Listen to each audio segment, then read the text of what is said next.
Nerdrotic.com.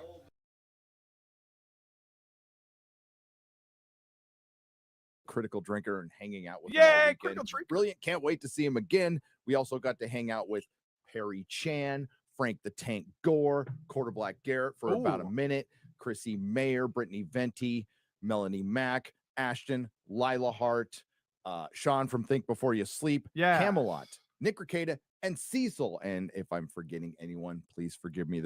Gary!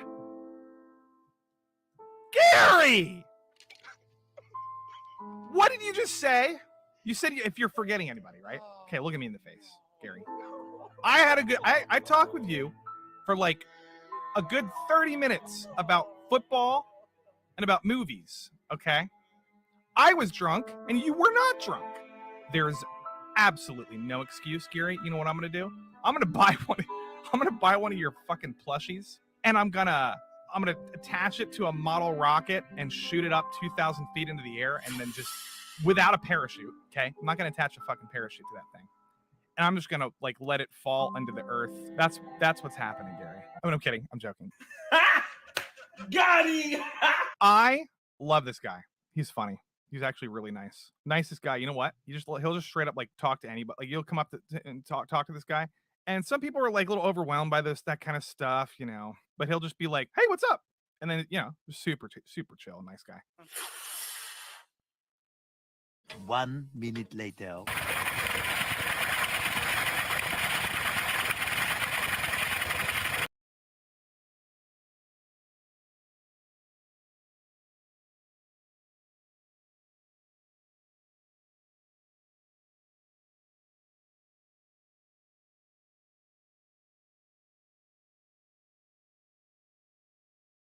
YouTube channel Nerdrotic. Yeah, I was just watching it, and it turns out there's been a big actors and screenwriters strike in Hollywood. And I got to say, I never would have noticed. I mean, yeah, I was a little bit curious on why none of my cinematic heroes from my childhood had been destroyed in the last couple of months and replaced with some sort of ridiculous woke character. So I guess it's because of the strike.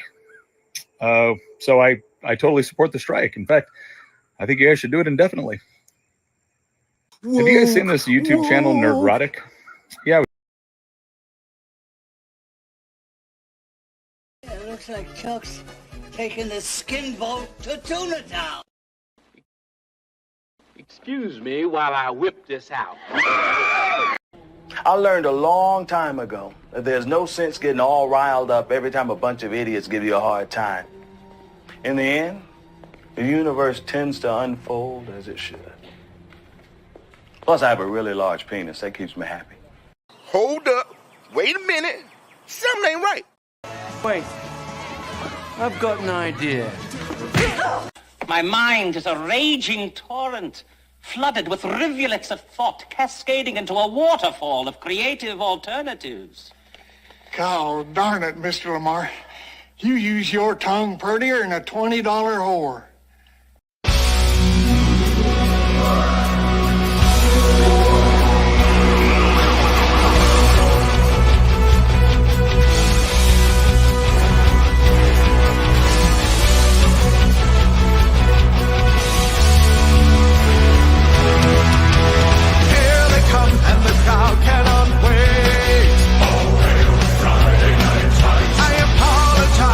Probably late. Oh,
You're beautiful.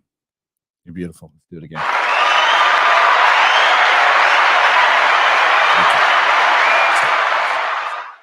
Thank you. Stop. That was a very immediate stop. Thank you. Yes, I know I'm streaming. Okay. I am very aware. I am very aware that I'm streaming. It is square up time, ladies and gentlemen of both genders. And it's late. It's really late. It's almost 11. So we better get going. But first, let's say hello to some of our friends. Yeah, I boomered the hell out of the beginning of that because I could have downloaded, I could have screen recorded those videos, put them up here in StreamYard for a smoother experience. But I don't want to get your expectations too high about like what I do here. Okay, I really don't. I want to keep them realistic. Realistic. Hello, Chris Tinson, KF, Oaklefern, Willyton, Spilmus. Are you aliens? Like, where are these names coming from? Nick Brone, or is it Nick Brony? I don't know.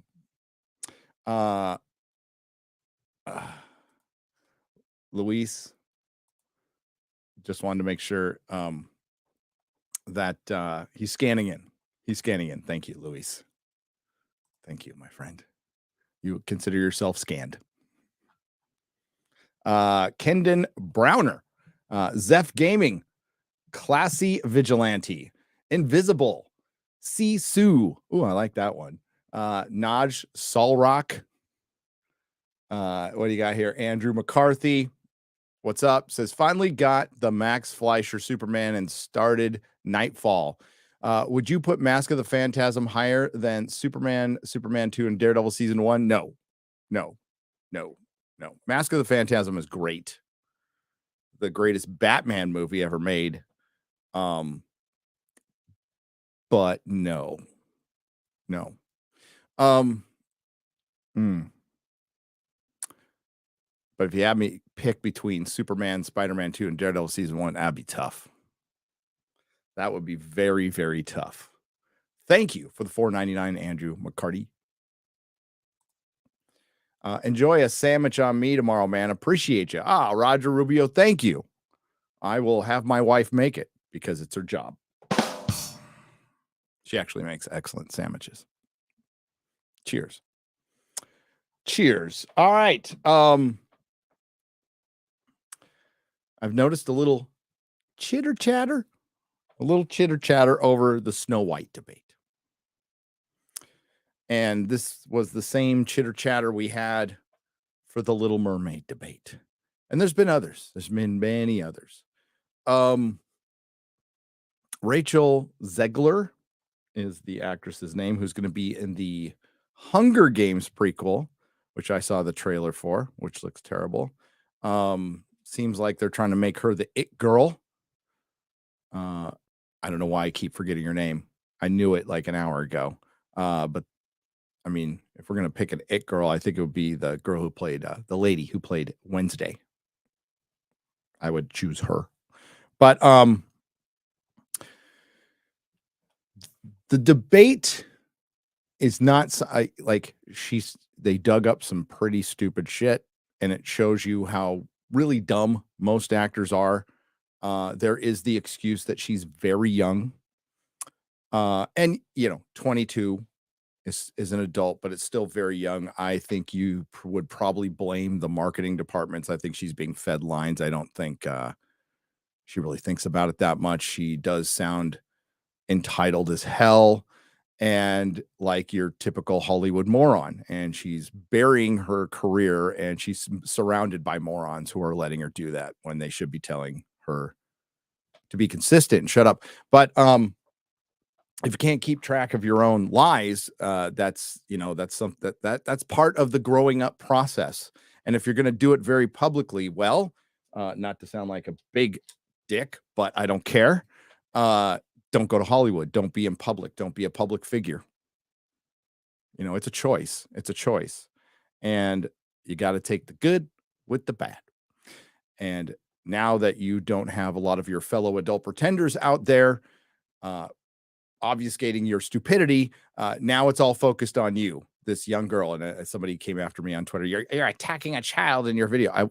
She was in there as clips, as an example of the greater problem. Personally, I wasn't going to make a video on Snow White. I'll talk about it anecdotally in another video, but I wasn't going to make a specific video. I think other people are doing it great, and that's no problem. But what I didn't know until very recently, thanks to Data Racer and Bounding into Comics, is she stirred up a little trouble for one Gina Carano, which I believe changes everything. It goes from, well, it's a debate. It's not it's a little slow on the entertainment news right now. And it does matter because, as the title says, the culture war was never going to be easy. It's not something, well, I didn't choose to be in. It chose me. I'm in it to a certain degree. I like to stay on the bigger picture and not really, or creatives who put themselves out there who are stirring the pot. And she's definitely stirring the pot. Gina responded to her perfectly when she said, I wish the world was just a little more kind. Are you kind, Rachel? Because stirring up the pot against Gina Carano during her crisis, I just think it's, well, karma. It's real. Don't fuck with it. And hopefully she'll learn a lesson, and maybe she'll go on an apology tour and learn some humility. I won't be holding my breath, but I hope she does. Snow White was going to fucking flop, no matter what she said.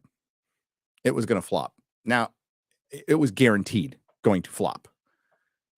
I think she contributed more to the flop, but it was going to flop anyway, whether she said anything or not. Now, she could have helped her movie by just talking about the movie and showing reverence to the source material, but we know that's very hard for actors. Part of the reason so many actors become activists, or self-titled activists, by the way, they are dollar store activists, by the way, is because of the nature of their job. Now, if you are a real actor, which I will call you an actor or an actress who takes the art form seriously, and it's an art form, I no doubt about that. But it's an art form of an advanced culture, that has enough resources to do things like pretend and have enough people to be able to afford that, to support the pretend. And, through my study of ancient civilizations, you need to have resources. You need to have things like food and money for people to take time to learn skills.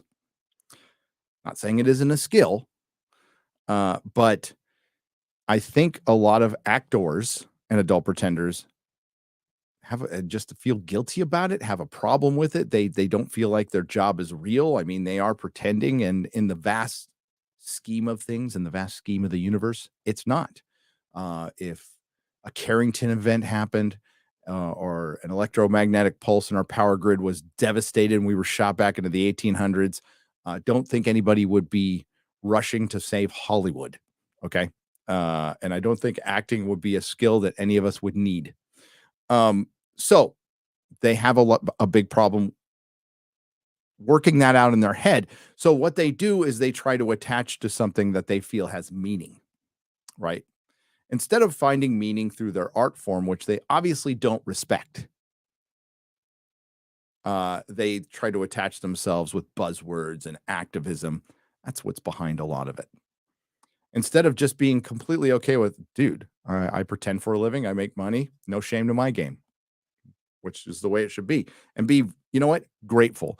That's what pisses off, I would say, the vast majority of fans. And this is not alt-right or any of that shit. This is everybody I talk to, left, middle, right, ingratitude. Understanding that you are a very young person. You're being paid millions of dollars. You're giving me all these great opportunities. You should be on cloud nine. You should be happy all the time. Maybe your hard work got you there. But it seems that she's doing a lot of hard work to destroy it. But yeah, her going after Gina and then Gina doing a very, after she put up the tweet that said, we should just be more kind to each other. She just put up an image of a girl at a laptop going boop. Well done. I thought that was well done. So, I mean, as far as he's going after children, as I reminded the person on Twitter, I was in prison at her age. And there's children going through far worse. Far worse. There's a movie out there right now that's doing pretty well. That's pretty damn good. That shows the children, but it shows their story of the far worse that they're going through. And little Miss entitled Rachel Zegler, who had to wear a dress for 18 hours, wants to get paid for all her streaming. And she's probably part of the fucking idiots who thinks Sound of Freedom is some QAnon stuff. So, moral of this story is this is why no one has sympathy for Hollywood right now. Zero. Your audience, I don't know if there's a poll out there for favorability. I think it's probably hovering right around where Congress is right now, as far as how people feel about you. It was a lot different during the last strike. Many have pointed this out. People wanted those shows to come back. People were like, man, I want my shows. Make a deal. Don't be a bunch of dicks, corporations. And that strike was over by now. This one, they're just starting to talk again. But as the gentleman said on Instagram, I guess he's a much bigger TikToker. I don't go on TikTok, but thanks for shouting out the channel. Stay on strike. Stay on strike. We're good. We're fine. There's been no late night talk show hosts polluting our YouTube space for over 3 months. And it's been glorious. It's been glorious. So, and the one thing that Hollywood just seems to never, ever consider is you. Is you. They just thought, the lemmings, the plebs, they'll show back up. They'll show back up. And if anybody wants to bring up the Barbie argument, I stated it in my video. It actually makes things worse. It actually makes things worse for Hollywood. So good luck with your strike. It's weird. Yeah, the face she made. She has. This should make Ryan happy. She has dethroned both Brie Larson and Simu Liu. Simu Liu's still an idiot. Don't get me wrong, and he might steal that crown back. But right now, ooh, it's a good thing she can't talk about her movie. Oh well. And if it bothers people, like I said, there's a lot of listen, if it bothers you, it bothers you. That's fine. That's okay. A lot of channels didn't, like, again, choose the culture war. They became part of it and they just didn't want to see it through. They and that's okay. Like, there's nothing wrong with that. Like, they got tired of fighting. Maybe they thought the fight was going to be short. Maybe they thought they were just in their little sphere, but this is it's a big problem that everybody recognizes now. Everybody recognizes. I covered 2 articles in my video. Thanks for watching it, by the way, if you did. Of Hollywood creatives throwing out some pretty good headlines, man. So I'm going to get to the square up now.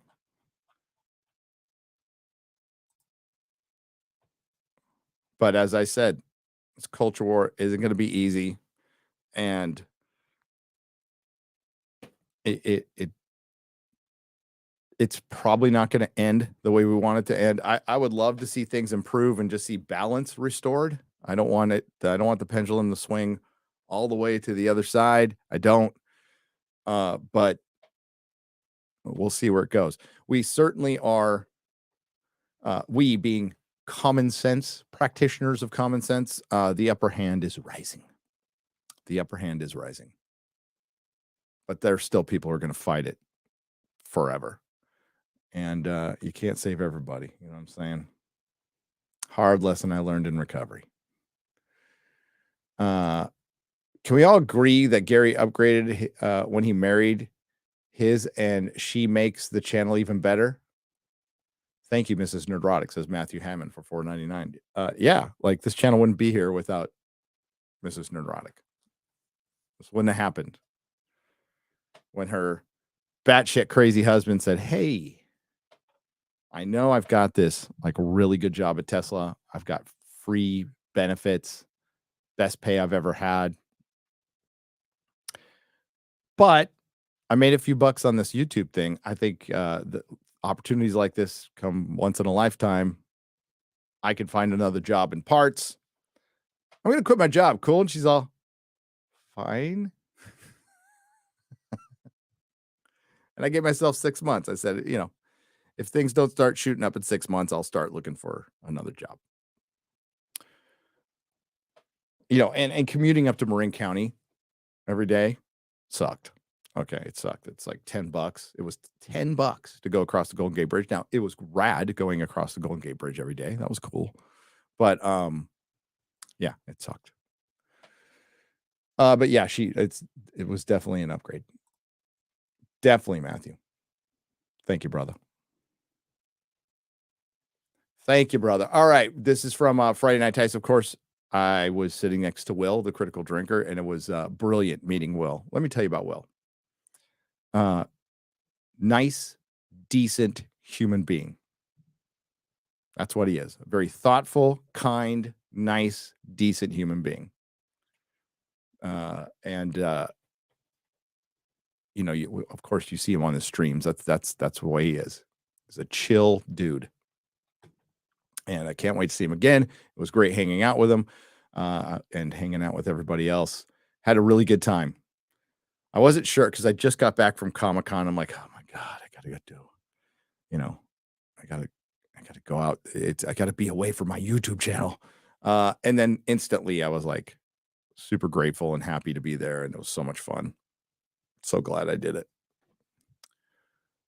You know, you hear that, you feel it when content creator problems, by the way, don't worry about it. But you feel that like that little yank of like, you got to make a video. And I thought it was kind of lucky. I'm like, well, it's kind of slow. The news is kind of slow. I'm just going to chill for a little while. I'm sure something will happen. I am sure something will happen. Or maybe things will just automatically get better. That would be nice, but not looking forward to it. Here, let me do this. All right. And thanks, you crazy MFers, you hellions staying up late, you insomniacs. What are you doing? Some of you might be in Europe, though, and it might be during the day there. So that's cool. Oh, boy. It's not technically there yet, but happy birthday, Gary. No Vegas birthday meetup this year like in the past two. No. I have another Spider-Man comic for your collection when I meet you again. Bert, thank you. Thank you. Cheers. It's birthdays are I guess you're just I woke up when they get to 54. So shit. That's all you got to say is shit. It's 9. Oh, so you're on the West Coast, so you're good. You're good. My West Coast homies are good. Arizona, I apologize for every Californian who moved there. I am sorry. I am truly sorry. Pass on the razor fist that I am sorry. I have no excuse, no explanation. I tried to keep them there. You know, if Carrie Lake would have won, she did win. That probably would have kept some Californians away. Rune Word Gaming for 50 Canadian pesos says, Gary, have you you have to go to Oxford. Oh, believe me, I'm going to Oxford when I go to the UK and have a good meal at the Eagle and Child, the Bird and Baby. where Tolkien and Lewis used to go Topsy every night. I heard it closed down, but it got saved. If it's still there, I'm going. You could even sit at the table under a letter he wrote thanking the staff for their great service. I'm going to make the pilgrimage to Oxford. I want to see Tolkien's grave. If I can get there, I will not do anything silly. I'm just going to observe it. I'm not going to. Yeah, that is part of the trip. That is part of the pilgrimage, man. Thank you very much. All right, we're going to get to the square up now. And again, you guys are awesome for being here. I appreciate you. 50. That's right. Working night shift, trucking garbage to the landfill. Hail to the working man.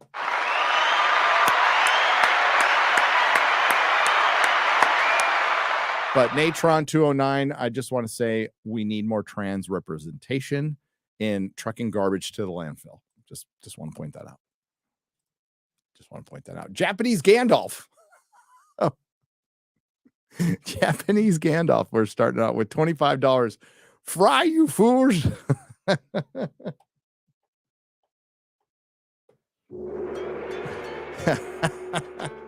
Hey, somebody did an AI. I think they did a AI. I looked at it. It was like a Japanese Lord of the Rings. It was fucking awesome. It was awesome. Like Kurosawa, Lord of the Rings. Fuck yeah. Oh my God. Warwick 223 for $1.99. Hail the Fellowship. Gary, I sent you my 2 books, Threads and Armies of Midnight. Did you get them? I did. I'm banned off Instagram, so I can't see unboxings. I haven't, I need to do them. I should do them when I'm doing square ups. And I never have the shit ready because I'm a fucking scatterbrain. I'll do it next square up. Because I got a bunch of books. I got a bunch of comics from y'all. I got oh shit. I was gonna show it off. Oh well. I got my other package from and thank you, by the way.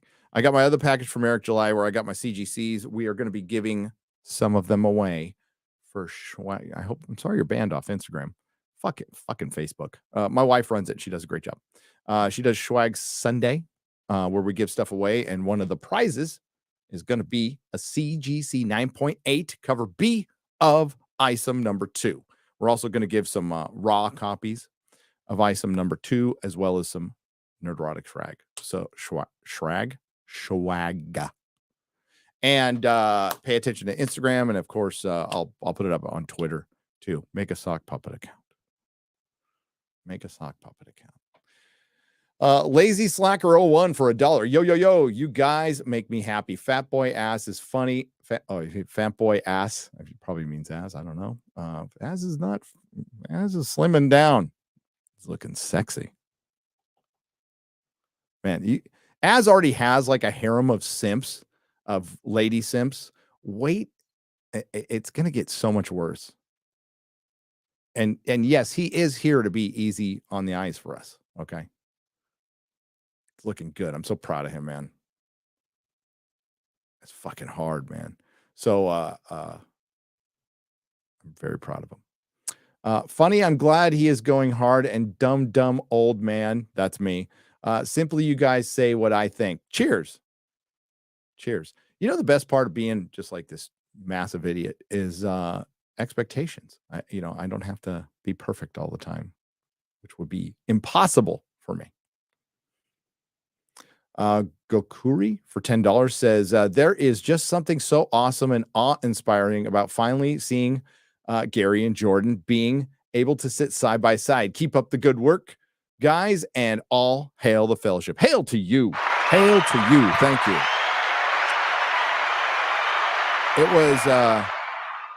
It was a thrill to meet Will. It was really cool. It was very cool, and I think we could possibly see him again. Just say that. It's a possibility. Working on some things, doing some stuff. The Smigs for $20. Hail FNT. Had a hard choice between this and EFAP, especially this week. Right. But I chose my Friday habit. I'm absolutely looking forward to meeting the Fellowship in November when we have the Wisconsin meetup, which is on. Hail chat panel. Love you all. Love all that you do. And hail Drin, hail. Yeah, I'm hoping like I know Tom reached out. We're gonna see if because that's in Tom's area for Midnight's Edge. I'd love to meet Tom again and hang out with him again because we hung out in Vegas. But it would be cool to see him there and others. I can't commit everybody to Wisconsin in November, but I'll be there, and I think Tom will be there. And Mrs. Nerdrotic, and who knows who else. Brightest Day, we got some like 32 flavors of Nick Weiser. He's not in Wisconsin, but he's in the general area. Maybe he can show up for once. Fucker just starts blowing me off. Guess he's just too good for me now. Brightest Day audiobooks for $20. I'm just kidding. Nick, I love you. My newest audiobook, written by Bounding Into Comics writer John Del Arroz, is now live on Audible. Pick up The Stars Entwined, book 1 of the, oh, sorry, John, if I screw this up, Arshan War trilogy. Sorry, John. I met John at Comic-Con. It was cool. The other 2 audiobooks are due out by the year's end. Hail the Iron Age. Hail FNT. Hail to you, brother. I'm glad, like, the audiobook gig that's awesome, dude. That is, I almost said something. I almost let the cat out of the bag. I'm working on something. I'll just leave it there. I'm very close to telling you what it is. I have to make sure it's actually going to happen. And we made it over a hurdle today, a massive hurdle today, this morning. So it's going to, I think we're at 95%. It's going to happen. I hope so. I put a bunch of money into it, but it's going to happen. It's going to be something kind of different, but we'll see if you like it. But my promise is it will be done. To kind of give you a hint of what it is, it'll be printed by the time I announce it's going on sale. Neo Conqueror for $5. Hail Frank America. That's right. Frank Gore had his patriotic spirit, and I love that. Did Gary keep his promise to do watch RRR? No, I didn't. Watch Party with Drinker tonight. Also, I couldn't. We had plans. Forgot what I asked about when he left. What is left? Oh, he asked me what is left for Hollywood to ruin. We don't want to give them ideas. There's still plenty. They could ruin Conan. They could ruin Red Sonja. They could ruin Elric. They're ruining Wheel of Time, but there's like so Wheel of Time. I'm starting to understand why the fans. I mean, I had a basic understanding, but then Disparu has talked to me, sent me many messages, and it's like, wow. Rings of Power 2 is going to be so much worse. If they're doing that, the Wheel of Time, holy shit. Sammy Scott for 5 Australian pesos. EFAP defending Drinker's honor against YMS Live right now, by the way. You know what? Streamers love it when you promote another stream on a stream. They really do. I'm just kidding. Watch who you want. Ours stays on the channel. Got demonetized. I can't. I fucking YouTube, man. I don't want to bitch about it too much. It goes through these little demonetizing phases when they change the algorithm. And I've been doing it long enough to where you can tell. Basically, you see two black cats. You can see the change. You can absolutely see the change. And it's usually around times of crisis or around elections. I'm guessing it's the Maui fire. I'm not sure this time, but something definitely changed. Right. And then all of a sudden, a bunch of weird stuff gets demonetized. Makes no effing sense. Again, Melanie Mac, the great Melanie Mac, was on Friday Night Tights. It's got like 265,000 views. They were dropping the F-bomb. And I don't mean the normal F-bomb, the other F-bomb, for like 20 minutes in that show. Nobody gives a shit. I'm sure it got flagged to hell. Nobody cared. I can't tell you what we said in our 2.5 hour FNT with the critical drinker that would have got us demonetized and reviewed. So I just say fuck it at that point. I don't really care. I just, it doesn't get recommended as much. That's my only concern. I don't really care about the ads, but you guys still watch the hell of it anyway. And yeah, I did watch some of that EFAP where they were defending Drinker against YMS. It should be YTS now. Your take sucks. Whatever. It's going to be, you're going to see a lot of jealousy. You're going to see a lot of content creators like Will has kind of gotten away with it for a little while, but now like he's got the target on his back because he's simply the biggest entertainment critic on YouTube and the most respected within Hollywood. Very quietly, but within Hollywood, everybody respects the Drinker. They know who he is. And yeah, they're going to come after him. Let him. He doesn't need to even worry about it at all. Liz D for $1.99, just showing love to everyone on the panel. Cheers. Tristan Thompson drops $1.99. $1.99. Southeastern Kaiju for $2. It's not illegal unless you get caught. Well, I mean, that's true. That's true. That's true. Who turned down the volume on Az today? Me, Mark Demshock, for $10. I only had so many interruptions I can take. No, I'm just kidding. It's stream. We just went through StreamYards and we don't have as much control over the audio through StreamYards. Slayer 96DA the second for $2. I have Goody Bud intro. Stay tuned for the release. Like Goody Bud, like buds, like 420. Attack of the Doc has such heart. Says Aiken for $2.99. It does. It is man, it really shows what we're fighting for. It shows like how fun fandom used to be and how more of us used to get along and not really care about most of it's petty differences, right? It's sad, but it's really heartfelt and it's uplifting at the end. It's the best documentary I've seen this year by far. It's really well. I mean, like, I know Chris, but Chris has also been a filmmaker and in Hollywood for 30 years. He knows what the hell he's doing. It's really well done. If you haven't gotten it, you can get it on YouTube. You can get it on Amazon Prime. I think anywhere where you can rent it. Cannot recommend it enough.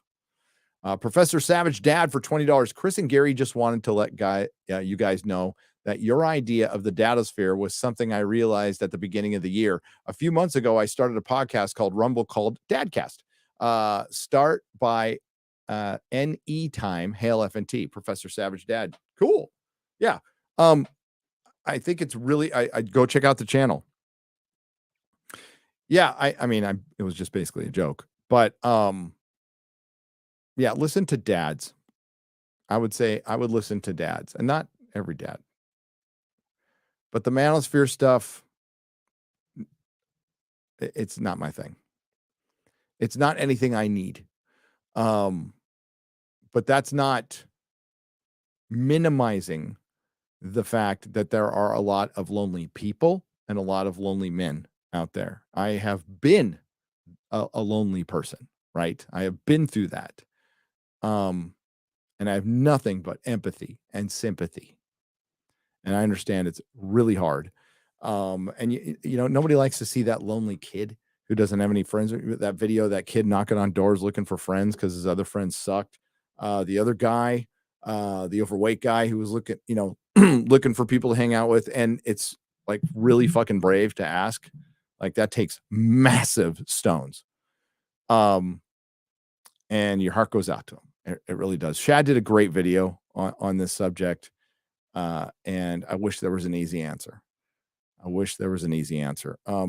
Especially when it's like easier for us to connect. Like, my older son, like all his friends live in different states, but they hang out, but it's good to hang out in person. And, friendship is, it's really important. I wouldn't be here without my friends. If I didn't have some friends who had my back, I wouldn't be here.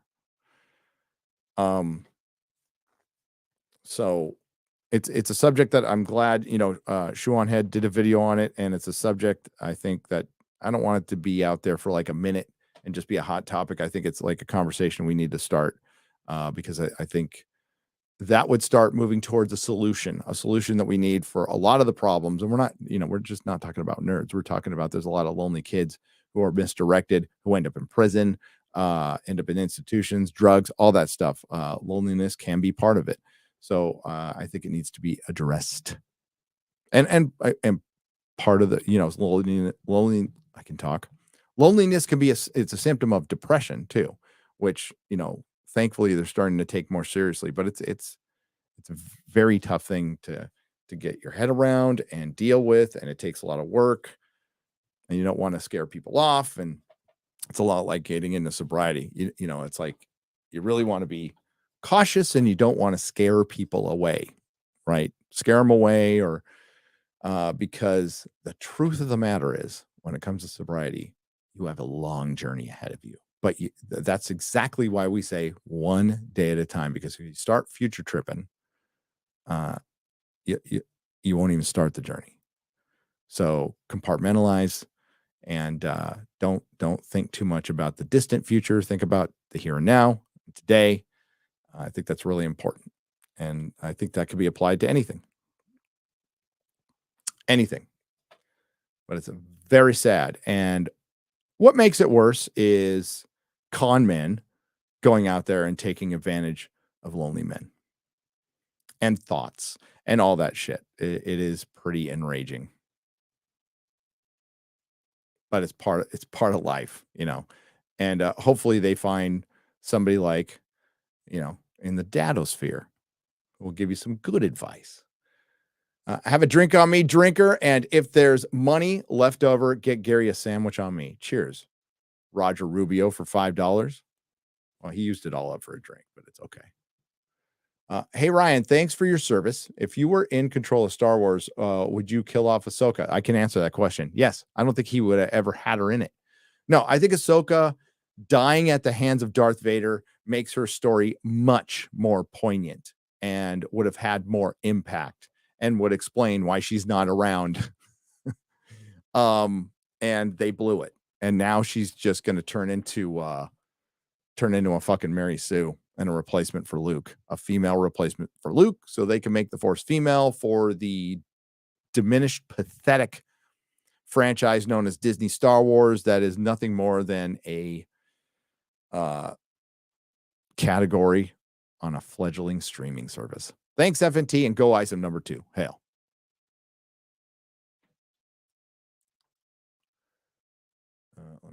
I got to make sure I keep track of these.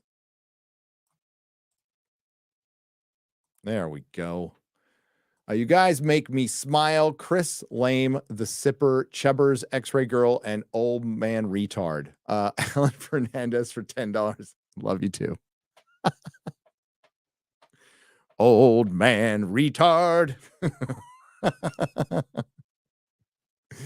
War Chicken Apollo for $10 says, no one has picked up on this. The new Snow White revolves around the phrase fairest in the land. Fair, as in honest, unbiased leader, not beautiful. I don't need a magic mirror to see it's a flop. Nope. It's going to flop harder than Lizzo at the high dive. The Upstart Critic for $10. What I want to know is, if there is no Ken without Barbie, why was Ken's Mojo Dojo Casa House flying off the shelves? Like much of this movie, it inadvertently contradicts itself. It does. It does. But I mean, if people want to look at it as a meme, sure, that's fine. Hail from Tennessee. Just sent a FF Forbidden Frontier idea regarding the hydroplate theory. Okay. I was like, I hope you can look into it. First time super chat, please be gentle. C. Ritter for $5. Thank you. I will be gentle. I will be gentle. Eat at the Hobbit. Enjoy H-Town. Justin Burke, I've totally blew it. We didn't have time to go to the Hobbit Cafe. I will go. I will go, though. Thank you for the $1.99. Alan Fernandez for $5. Asshole is looking less shit. And, well, you guys are dope. I listen because I know I want real, missing real, just sucks. F Trump, really. Says Ellen Fernandez is having a good time with the super chats. Hail Ellen Fernandez. That's Alan Ing, isn't it? It's X-Ray Girl's dad. He's trying to like throw in the Spanish last name. Forget it. I know it's Alan Ing. Twisted Metal is a bit close to the story. However, Twister, the lesbian chick, and her girlfriend Flower Power are not a thing in the game. In the Twisted Metal 2 game, Twister is looking for her twin sister. Okay. It says clown for $19.99. I was not aware of that. Yeah, the lesbian thing was like The Last of Us. It was inserted in the middle, didn't need to be there. But overall, I think the show was pretty fun. Pretty harmless. It's just supposed to be a comedy. And Sweet Tooth was fucking awesome. Zale for $10. I was up late with Az last night. Doing what? For a little bit of Palia. Okay. Oh, that's like that sim game or whatever. I don't get those. All I have to say is I want Az on my archery team. Also, Az, I heard if you give those sticks of butter to Melanie Mack, you get 400 plus rep with her. All right. She's still at the Geeks and Gamers house, I think. Royal Vegeta 83 for £2 British. The Darkness by Dark Horse Comics. Movie of what? Of that? Oh, The Darkness was Top Cow. Unless they were like published somewhere else in Europe. It could have been published by Dark Horse in Europe, but they were a Top Cow. That was a Top Cow comic. I like The Darkness. I like Mark Silvestri. I do. Not in this, not by this Hollywood. Independently made, sure. Buster Nut Smash for $5. If you cross Chris Gore with Quarter Black Garrett, do you get Frank Black? You do. Where is my mind? Where is my mind? Love Frank Black. Hell yeah. Cam 80 for $5. Billy Porter is also in the middle of a divorce with his husband. I wonder if the house is shared asset with his ex. Maybe.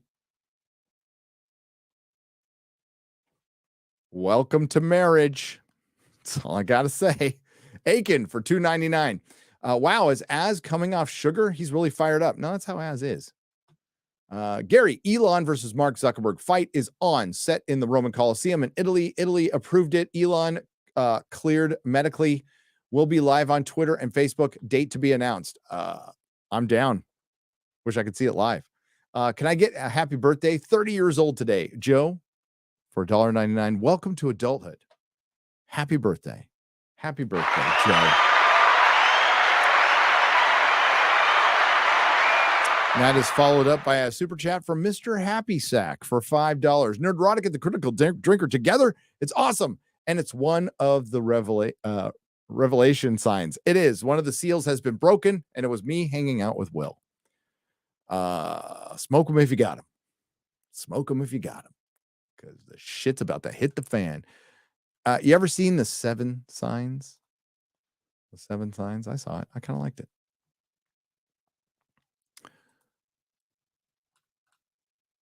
I work for Warner Brothers, and guess what? They have no idea what to do. Even back to Justice League, I said they rushed the concept, but I still get paid. LOL, by the way, for a super chat. The Orc for 20 British pounds, proper money. Thank you very much. Well, I'm sorry, and I'm not sorry for what I'm about to say. I watch Blue Beetle with my son, and I treasure every second I get to hang out with my son. So he had his first day of the last year of school, which makes me incredibly sad.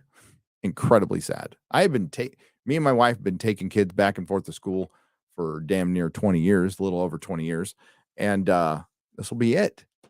This is like way worse than their last Halloween trick-or-treating as a parent. If you're a parent out there, you know what I'm talking about. You're like, oh, it's kind of sad. It means they're getting all old and adulty. And they won't need us. But I picked them up from school. We had a nice dinner at the Flying Saucer. Then I went to the movie theater. It's a good little like sports bar joint that I like. And Mrs. Nerdrotic was with us, but she wasn't going to watch the movie, and he humored me to watch Blue Beetle. He really didn't want to see it, and it sucked. It totally sucked. It could have been just an average, fair to mid to very forgettable movie, but it's dogmatic adherence to the message that needed to be propped in, like put in like product placement every 10 minutes. Got so fucking annoying that it was annoying my kid. Like we'd start to get drawn in. There'd be a funny joke, like there's a part where the scarab gets on its back and then it gets in his body. I'm going to call him Miguel. I don't know the actor's name, but Miguel from Cobra Kai. He was fine.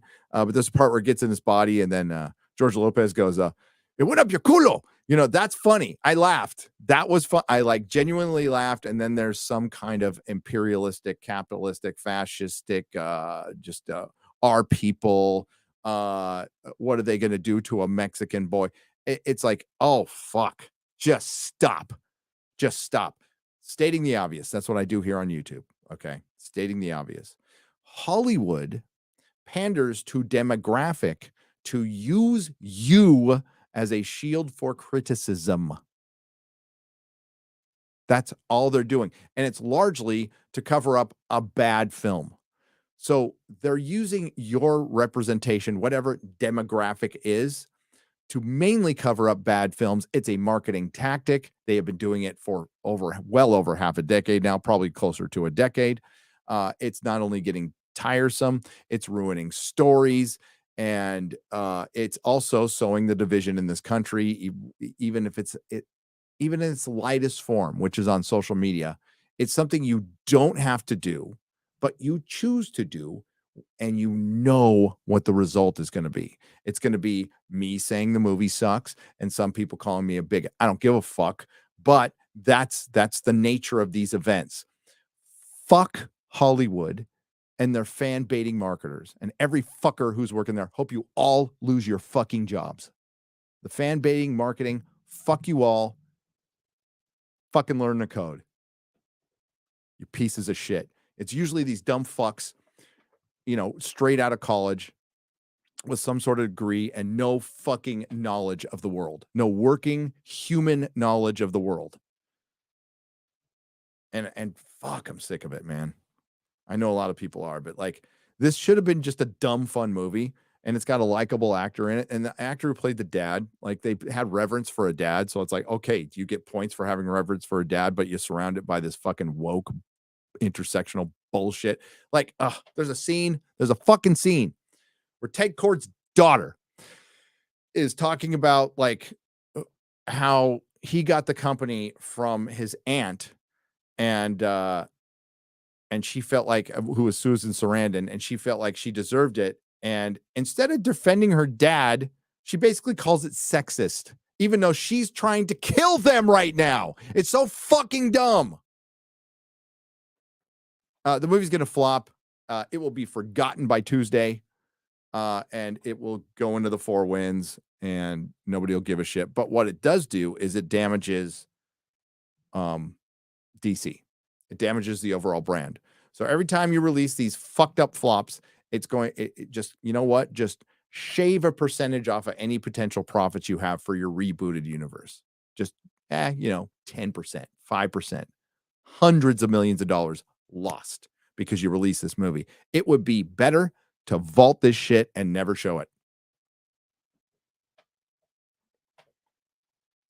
Like, is it worse? Black Adam, it turns out, is probably the best of the lot. I've seen them all. Black Adam is the best of the lot, which ain't saying much.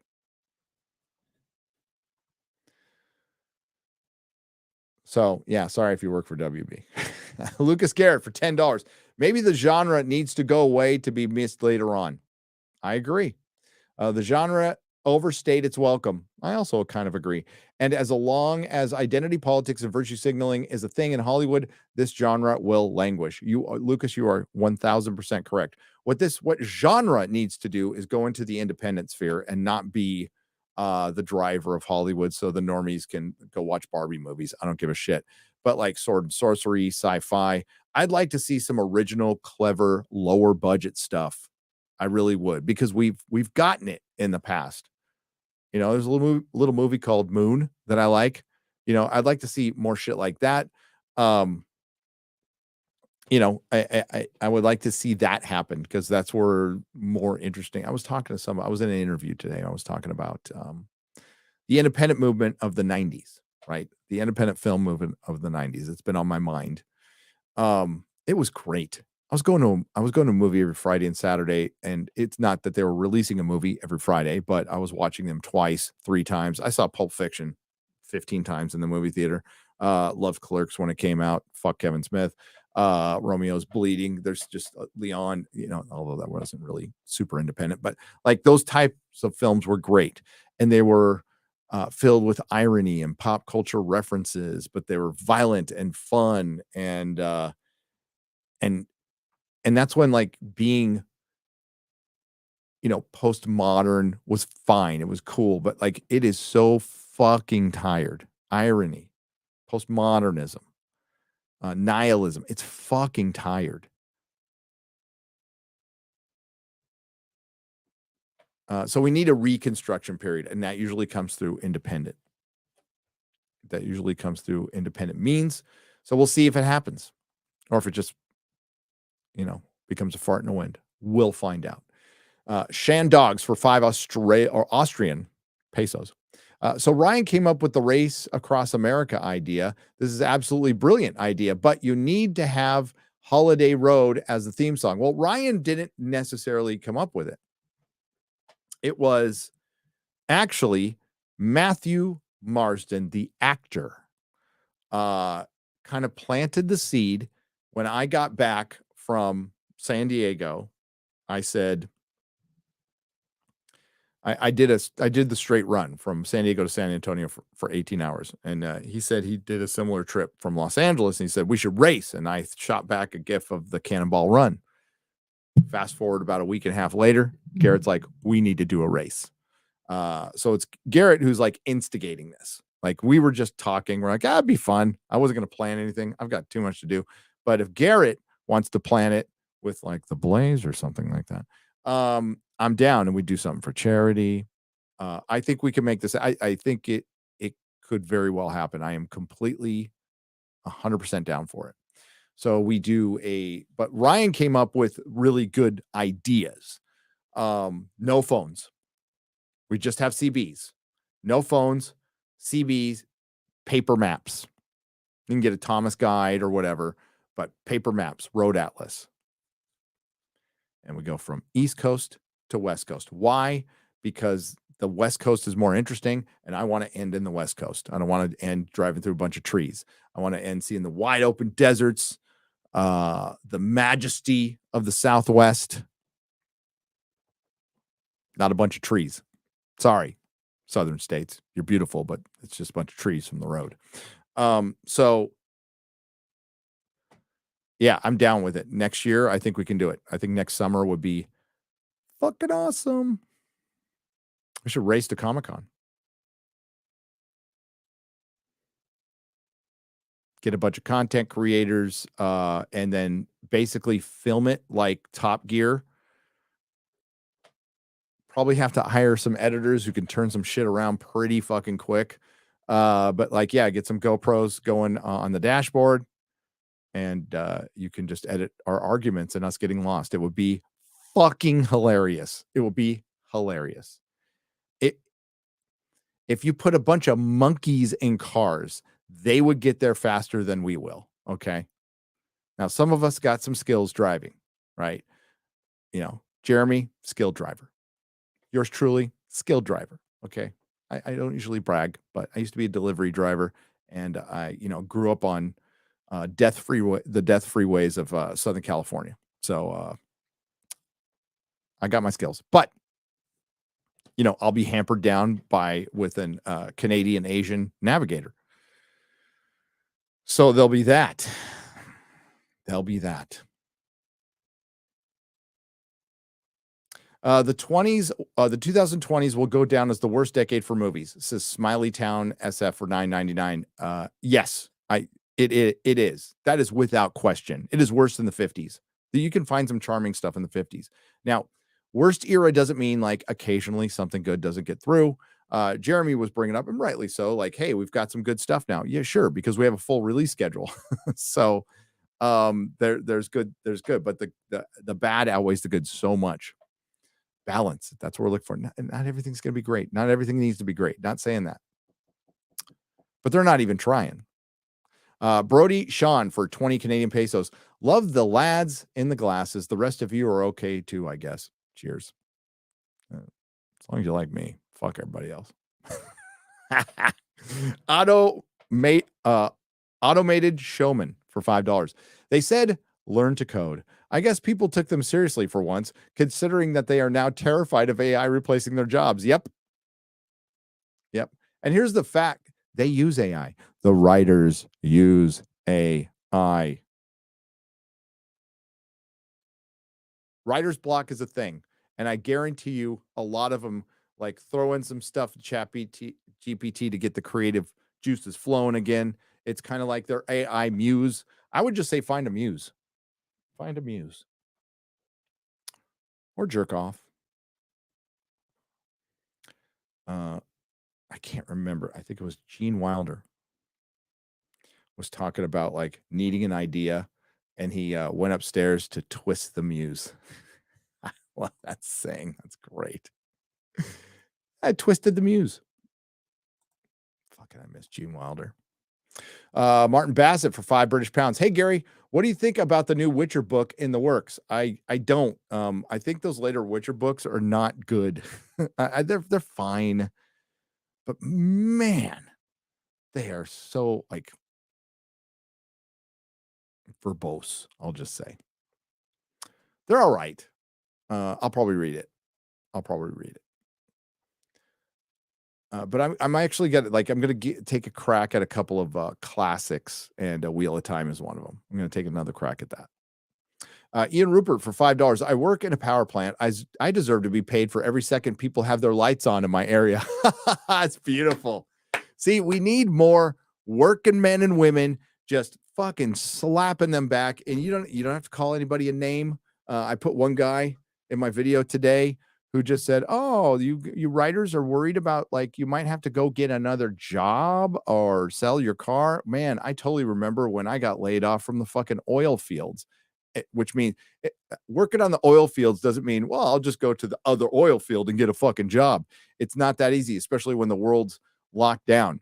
And they're putting themselves out like they are workers. There is a graphic novel by Black Mask, which is the wokest fucking publisher on the planet. They fucking suck. But the picture they have for their crowdfunded, it's going to end up costing the SAGs money, by the way, is like a woman, of course, in like construction gear. It's like, fucking, that is so fucking insulting to the working man. These motherfuckers were in Hollywood. They were out there telling you to stay home. And if you didn't want to stay home, you were selfish while they were allowed to work.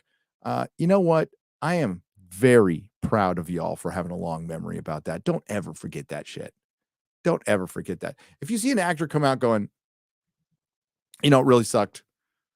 I had to work and I went and worked, but it really sucked that you weren't allowed to work. I was totally against that. That was fucked up. And we're going to have massive repercussions. I'm really sorry that happened to you. My heart goes out to your families and stuff like that. That's all you need to do. You don't have to feel bad for going to work, but you know what? Recognize, read the room. You guys like to say that shit? Read the motherfucking room. Oh my God, I'm going broke. You write for a living. Nobody ever said that that's a steady job. Writing pretend should never be a steady job. Ever. I don't like, even if it became one, I think like what we've seen the steadiest it's ever going to become, and it creates shit. You need to have a fire lit under your ass. I propose everybody do a performance-based contract. Do a performance. If you're fucking good, show us how fucking good you are. Or better yet, give yourself a performance-based contract and go independent. You don't need what. Why do so many creatives need to suck on the tit of corporate Hollywood? You want to know why? Identity. Working for Disney, they're calling out all these corporations. They would suck so much cock to work at fucking Amazon or Disney. They have. It's identity. I saw that in the lower levels when I worked there. That badge for that company you work for in Hollywood is validation for a lot of people because their entire identity is wrapped up in working at Hollywood.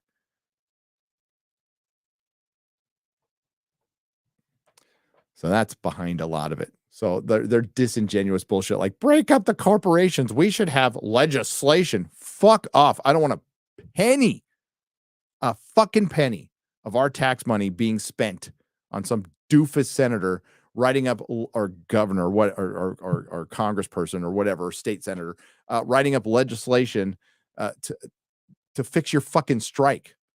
Yes, the corporations are too fucking big. Yes, there's laws on the books and some of them should be absolutely broken up. And guess who's not breaking them up? The politicians, all Hollywood supported.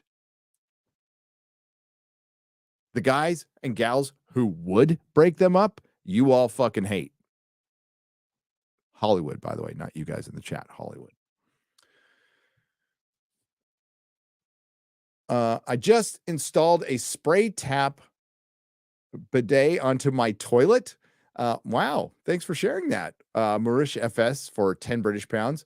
That is more of a storyline than anything Hollywood has shat over the last 5 years. I support the strike. Keep striking. Please do. Yeah. The story of the strike is more entertaining than any of the shit they put out. I agree. The last strike hurt me because I couldn't see Jack Bauer wail and torture people from a certain region. And how season 4 was cut to like 13 episodes. I remember, but I have you guys to keep me happy. Hail the 199, says Cole Hauser for 10 Canadian pesos. I agree. And I missed House. House was a great show. It's a great show. Fucking 24. Great show. Fun show.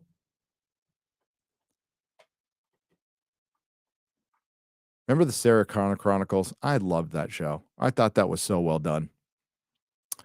I thought it was really well done. Oh, well. That's the only like legit Terminator thing outside of the 2 movies that I even recognize. Everyone is tired of feeling like shit and people just want to have fun again. This era of PC Puritania will usher in Punk 2.0. It is, Count Crab Cake for $4.99. It already is. We're getting some great storytelling. We're getting some great, some independent films are squeaking through, and we're getting some you know what the best sign of things turning around is when comedy becomes more prominent, like hardcore, in your face, don't give a fuck comedy. And Joe Rogan, hats off to Joe Rogan, the mothership. That's what he's trying to do. He's trying to make and it's quickly becoming like the comedy club, right? And people like Chrissy and Kurt Metzger who've just fucking killing it right now. Love Kurt. I think we're getting a new wave of comedy, which our culture needs. Our culture absolutely needs it. They are the modern philosophers, and with dick and fart jokes, but it's not all dick and fart jokes. It's not that simple. Comedy is one of the hardest art forms, period. Writing comedy for film, writing comedy for audio, doing stand-up comedy is like, you gotta have massive balls. And that's why a lot of comics are really neurotic and crazy, because they go through this like, hey, we do this really brave thing, but so much rejection makes them a bit insecure. So, I would say hug your local comic, but don't do that. Don't do that. They might want to go home with you. True Pop Culture 7 for 5 British pounds. Great channel, by the way. Go check out True Pop Culture 7. Animates clips from EFAP. Just funny stuff. Funny stuff. Hi, Gary. Will there be any more spaces for the UK meetup? I'm an idiot who didn't book his in time. True Pop Culture 7, I want you to email me at gary@nerdrotic.com and ask for Mrs. Nerdrotic. We'll get you taken care of. We'll get you taken care of. And say I sent you. Canoe Czar for $10. Grimm's tales all have common timeless themes. Agreed. Don't talk to strangers and stay away from the Black Forest because that is what you taught kids in the first half of the 1800s. Still good lessons. Absolutely. Nathan Ammon for $1.99. Cheers. Thank you very much. So we'll do a full review of Blue Beetle tomorrow night. I'll probably put one on daily. It's not even worth making a video on the main channel for. I'm going to save that for Ahsoka. Chris got his the first episode of Ahsoka tonight. He told me he got it tonight. I don't know if he's going to watch it and report back to me. I'm going to go out on a limb and say it sucks. And I'm going to also go out on a limb and say some Star Wars fan will go, Star Wars, they say, like fucking, okay. There's a point where, and I don't mean this to be insulting, but if it is, not my problem. There's a point where you just, and like, I am totally aware that I am about to say this in this room. That is not a green screen. But believe it or not, this room was built over years, well over, going on 3 decades of serious collecting, built this room. Not everything was bought in the last year. As a matter of fact, very little of it was bought in the last year. This is me building up stuff that I truly loved and still love.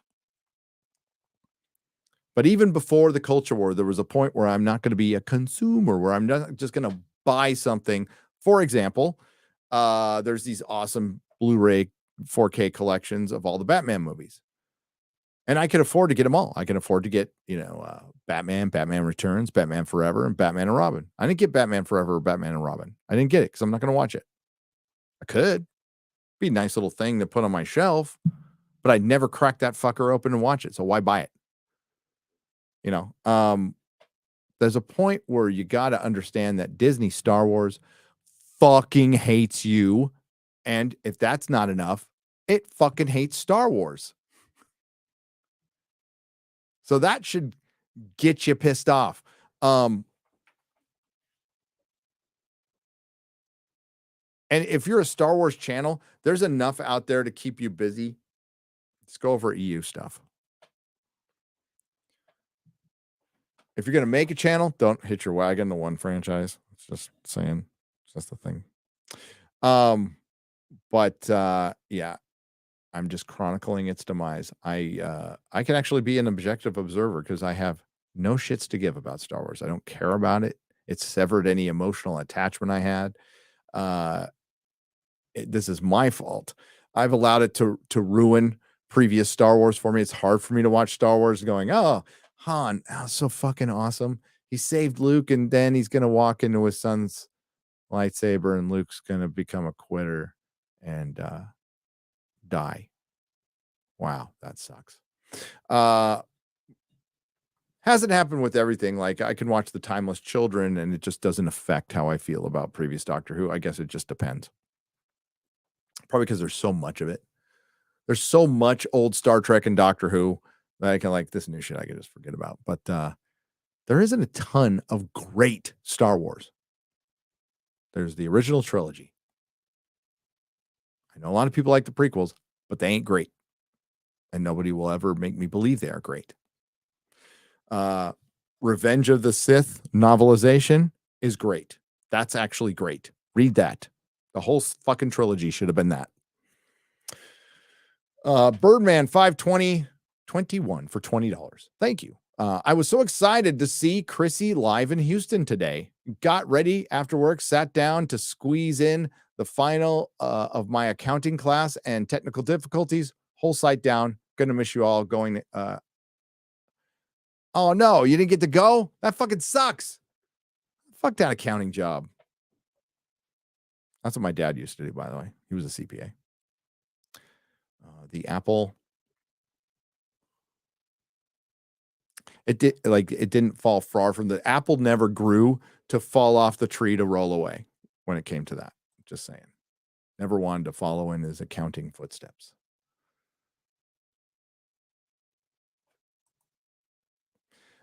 James Finn Garner wrote spoofs, satires of fairy tales and Christmas stories in the 1990s. Politically correct fairy tales. They made fun of PC stuff hilarious. I remember that. I got to go revisit that. Stephen Guy, thank you for the 10 Australian dollars. I'm really grateful I didn't call you Stephen Gay because my eyesight's bad. Garfield Loken for $4.99. So it's okay to appropriate German folklore, but not anyone else's. Got it. Yes. So here's the problem. So the Oscars had to kind of roll back some of their diversity and inclusion rules. Do you want to know why? Because they were too segregationist. Because they fully intended, this will only apply to white people movies.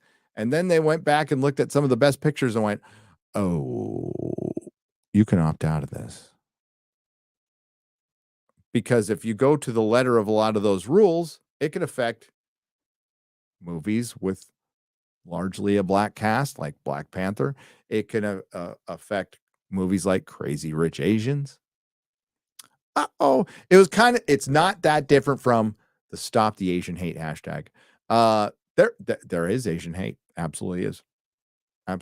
But once people started running the numbers, doing a little bit of the data, they started seeing who was committing the Asian hate. Went, we're going to just drop that hashtag. Drop it like it's hot.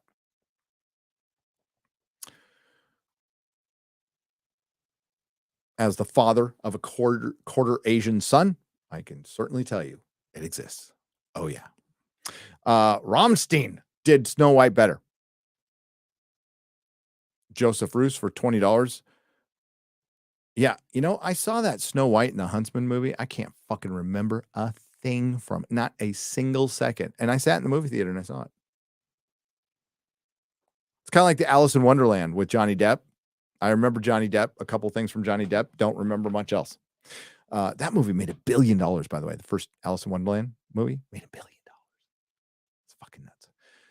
Critical Drinker with the Fire Tea. Love it. Says, hey, it's me in HD. Oh, for $1.99. I'm glad I read that slow. TIS or T1S for $5. Know that you're all now that you've all hit the anime convention, when are you going to getting Nerdrotic review of Full Metal Alchemist Brotherhood featuring the Critical Drinker? He's not in that, is it? I'll watch Full Metal Alchemist. I've heard good things about it. I'll watch that. I'll watch it. Drinker, Tatiana doesn't love you. She's only using you for your money, you fool. Oh, he knows that. Devil Alistair for $10. It is like a mutual business agreement,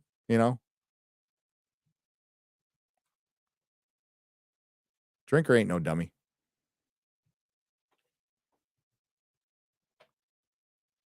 You date girls like Tatiana for fun, not for settling down. Know what I'm saying?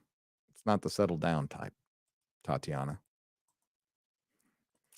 Congrats on the weight loss, as we no longer need to call you the real BBQ.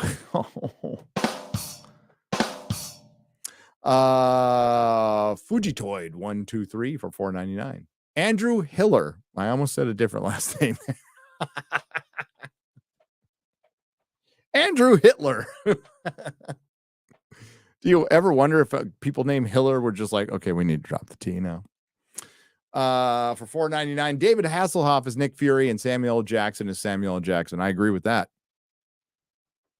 Mark Klein for $5. Jam a man, damn it. I'm not into jamming men, Mark. I mean, if you are, that's cool. I'm not judging, but I'm not into jamming men. Dexterous Potato for 100 Argentinian pesos. Drinker and Frank Gore, please convince the rest of the panel to go watch Guy Ritchie's The Covenant.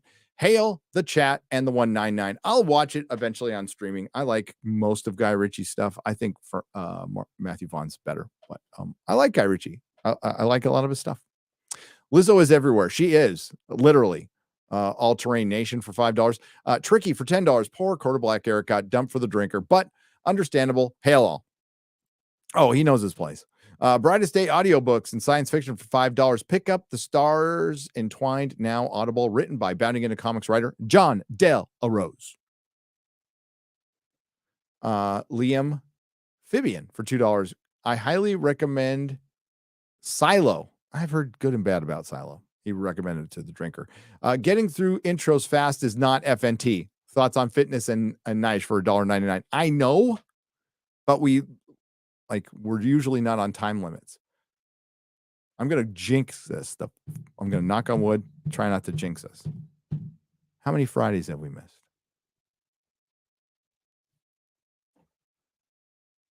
That's a trivia question I don't know the answer to. I cannot tell you the last time we missed a Friday. I don't know. It's been years.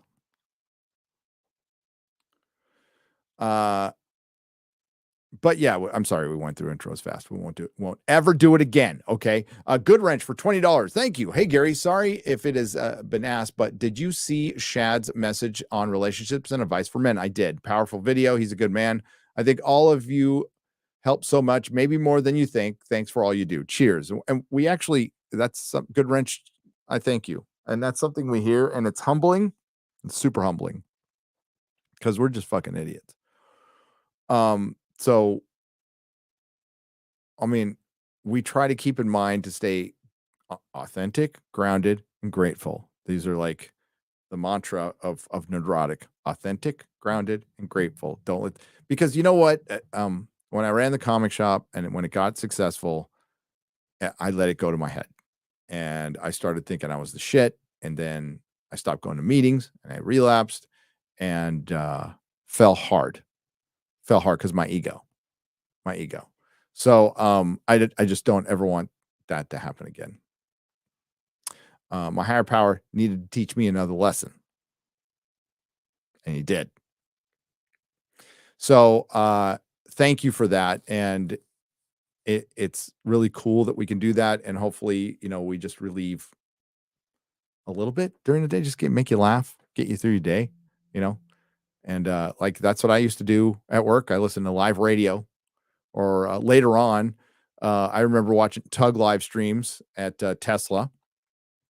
When your boy Zach used to do live streams, I used to watch it there. I watched Geeks and Gamers. Used to watch the High Council back in the day from work. These are all things I watched from work. It was tons of fun. And that's now YouTube is something I almost exclusively watch first. It's absolutely the thing I watch first. Curtis Hart for $4.99. Wish I could see y'all in Houston, but I'm working this weekend. Have fun. Hail FNT. I hope you had good time at work, Curtis. It's all good. FNT starting on time. Inconceivable, says Meso-san for $20. Yeah, don't get used to it. Japanese Demon Lord Bear Lucifer for $10 says, attention, Pokemon and Dragon Ball are mainstream anime garbage. That is all. Have a nice evening.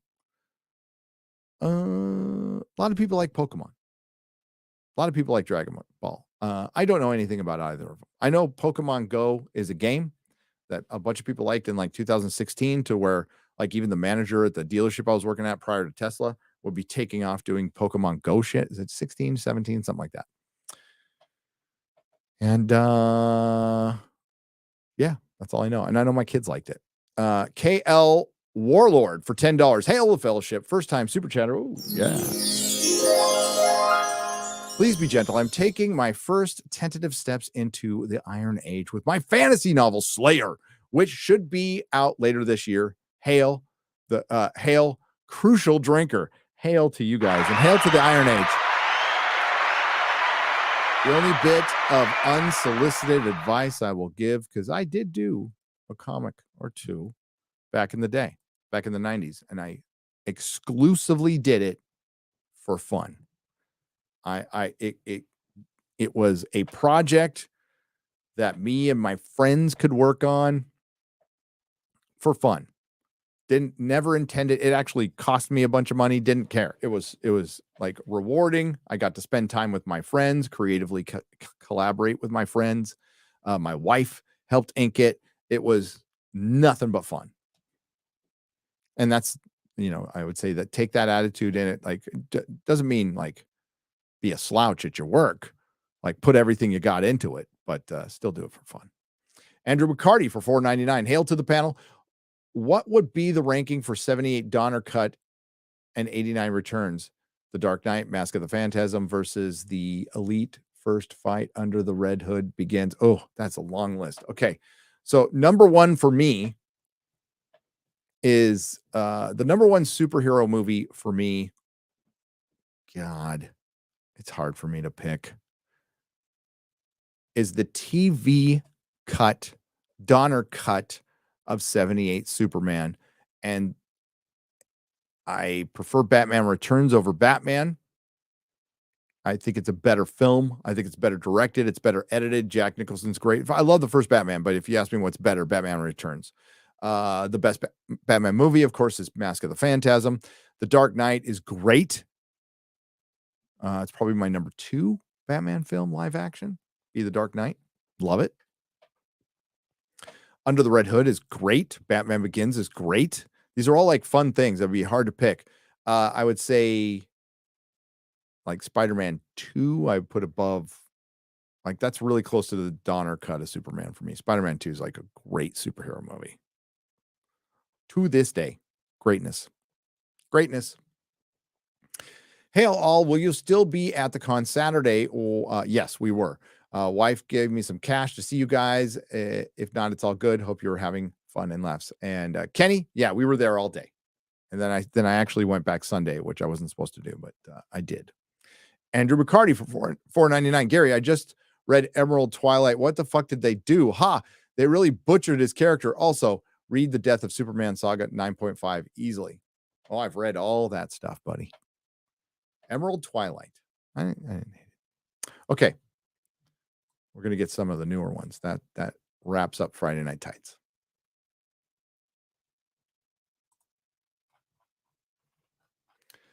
That wraps up Friday Night Tights. Let's get to the newbie stuff. Hi, guys. How you doing? Everybody doing okay? I'm going to check in. Oh, my God. There's 4,000 TBHs. I don't know what a TBH is. Peter Motti, thank you for the 4,000 THBs. Sorry, THBs. I'm going to call them Martian pesos. Appreciate you, Peter. Thank you.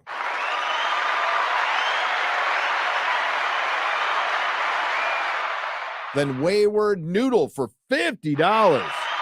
Says worked in entertainment, 20, up for 2 Emmys, got to the point I was hated for not being diverse, so I worked a crap job for Amazon while I reinvented myself. We are launching a new startup in Vegas. You, FNT, G&G inspired me. Much love. Hey, keep me posted and hail on the reinvention. It's never too late. I would say reinvent yourself as much as you can. I mean, the YouTube thing is an aspect of my life, and I'm sure yours, but it's like I did so much different shit to get here, and I'm glad I did. So good luck to your startup. Vegas is a place to be, baby. Vegas, I would have lived in Vegas, but I needed some place that could potentially, like, not saying Texas won't go purple someday, but like I needed some place that there was still some balance. Okay. There is no balance in California, but hail. Thank you very much. All right. We're going to go. Here we go. Oh, you guys are crazy tonight. What the heck? Oh my God. Why are there no dates there? Oh, these are super chats when I accidentally went live. You guys did not drop super chats. God damn it.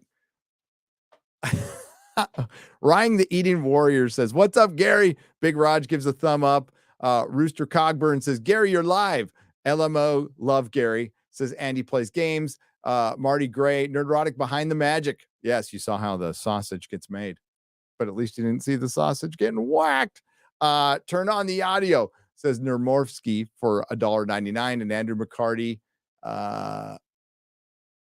Hey, so we're getting caught up. You guys did not. What you fucking crazy motherfuckers? I love you guys. It's better than a chair stream, right? Hale, why does Jimmy go drag in All-Star Superman? Because of those the times. Luis Sueves. I read that one. Read that one. Alan Fernandez. Hail to you, brother, for two. I still think you're Alaning. Just kidding. Josh Kelsey. What's up, Josh Kelsey? Thank you for the $20. I appreciate it. Jake Cook for $10. Can you tell how much I'm loving Forbidden Frontier? I've listened to Art Bell for years. Oh, I can't tell you how much I'm loving Forbidden Frontier. Thank you. I've listened to Art Bell for years, and it helps fill the gap. Got the book Gods of Eden suggested by my Brothers of the Serpent. Great book. Yeah, it Gods of Eden is a great book. Yes, it is. Yes, it is. And the Snake Bros, we're gonna have them back when they want to come back. That was a great show. They're fun. See, like that's what this fucking sphere needs, is guys who are just grounded in fun and crack a joke once in a while. They stream with Randall too. They have their own channel. They've done great work over there. They also stream with Randall on Cosmographia, and I listen to everything they do, every second of everything they do. Gerald Armstrong says weird for $2, or weird. I can't do her face. Rachel Zegler's face. Alan Fernandez for $5. You're amazing, Gary. Soda commercial with two girls kissing, and now all gay and trans is normal. Fuck that. Most of them are broken drug addicts. Well, Hollywood, yes. That's what Az is doing great on Cameo, but I told Az to start roasting other actors. It's like, you too can support a celebrity's drug habit on Cameo. Hail from the LA dystopia. Have you considered having Wendigoon on a Giants episode for Forbidden Frontier, or maybe Clownfish TV? I would is Clownfish into the paranormal? Whoa. Is Clownfish into the paranormal? I watch Clownfish a lot. I don't think I miss a video. I've never heard him mention that, but maybe I wasn't paying attention. If Clownfish is into paranormal, we need to talk. We need to get them on. Hell yeah. Wendigoon, yes, we're it's actually being worked on. But got a lot of great feedback on Forbidden Frontier, and it's an absolute pleasure to do that show. Thank you for supporting it. We're truly grateful. It's tons of fun. It is like pure fun. It is great. Metalhead Madman for $20. What's the square root of X? X-Ray Girl's not here. Dude, I can't. I don't know. It's probably an easy answer. Pie. I like pie. I actually don't like pie. I mean, pie's fine. It's not something I seek out. I used to like cake and pie. I don't eat that shit anymore. David Dahl for $4.99. Hey, Gary, did you do a review of Strange Nude Worlds, the musical? Singing Spock made it unintentionally funny. Yeah, it's something I've certainly thought about. I'll give it some thought. I got to finish watching I watched the singing episode, and I got to watch the last episode. Giving it some thought. Giving it some serious thought. I wasn't going to do shit on it, but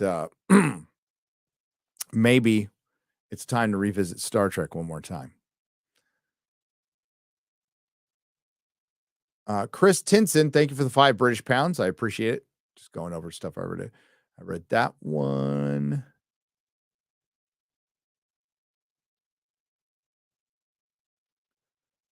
Did I read this one? I'll read it again. First time donation, but love you and the crew. Keep up the great work, and always looking forward to all of your channels. Also, live in Cali. It sucks. Sorry. And Tirasati for $5, but here you go. We'll be gentle. Thank you for the $5. Yeah, Cali, not what it used to be. I read that one. Gary, have you seen the user-generated 4K Babylon stuff on YouTube? It's AI upscaled from the 1080p from HBO and new 4K renders of this special effects from the original scenes. Looks good. So I can just find it on YouTube. Mesoson.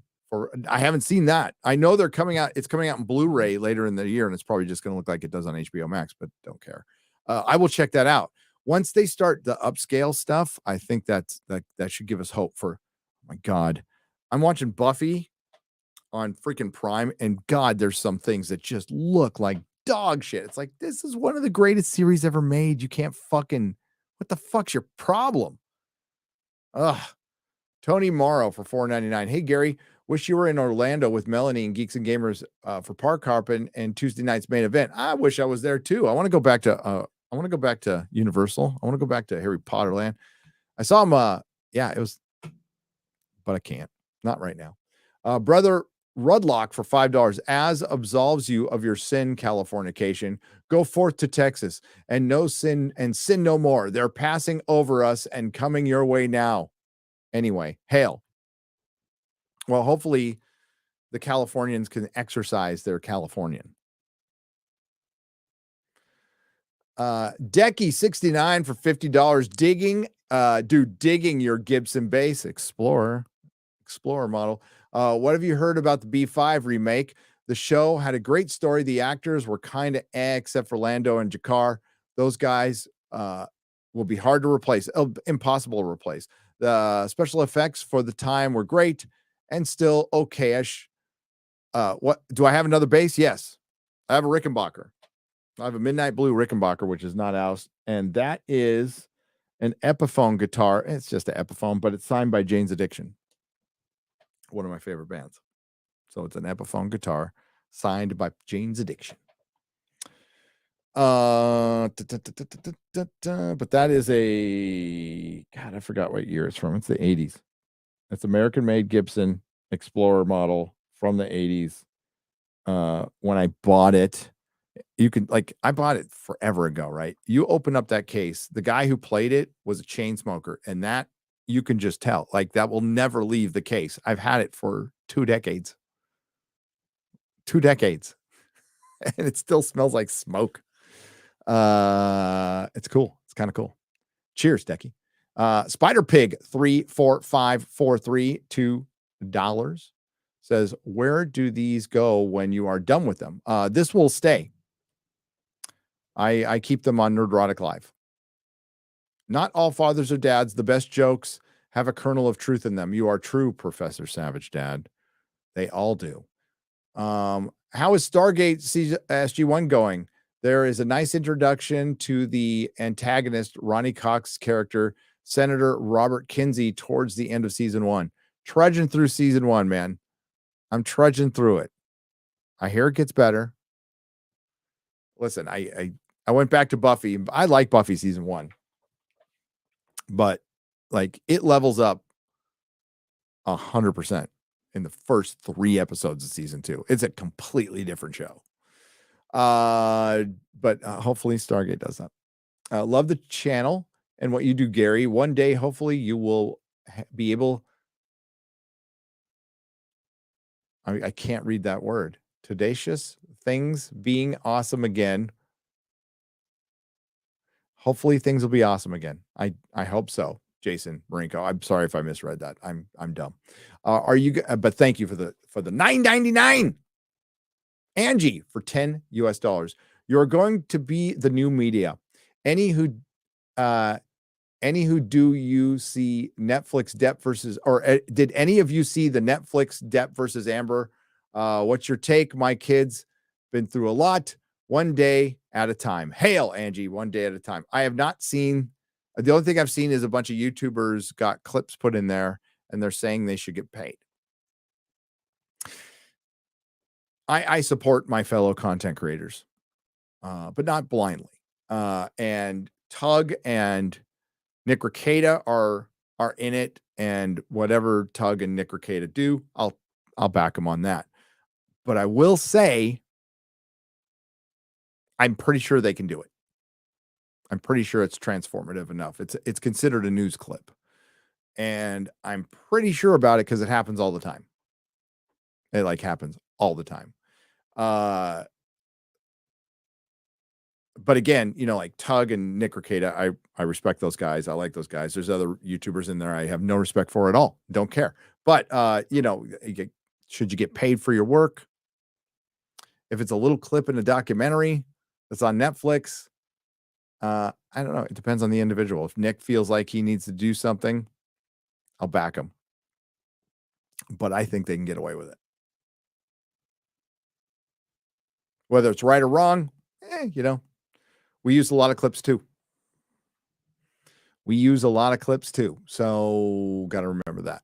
I mean, if they put an entire video in, I guess that would be one thing, but just a little clip, they're allowed to do that for the most part. You know, who'd be a good person to ask would be Chris Gore, who's done documentaries before. Smooth the DJ for €5. Well, since it's your birthday tomorrow, here's to you. Heading back home tomorrow. Had a blast, and thank you, sir. Cheers. I'm sorry I didn't get to see you again, Smooth, but have a very safe trip home. Love you, brother. Thank you. Rune Word Gaming for $10. What is best in life, Gary? To crush your enemies, see them driven before you, and hear the lamentation of the women. Saruba-san for $5. You're a husband and a father of children. Do you think marriage and kids solves loneliness? Forgive me if asking this personal question was TMI. No, it does not. No, you can be single and not be lonely. You can be surrounded with friends. It's not about being married with kids. I think being married with kids, while not for everybody,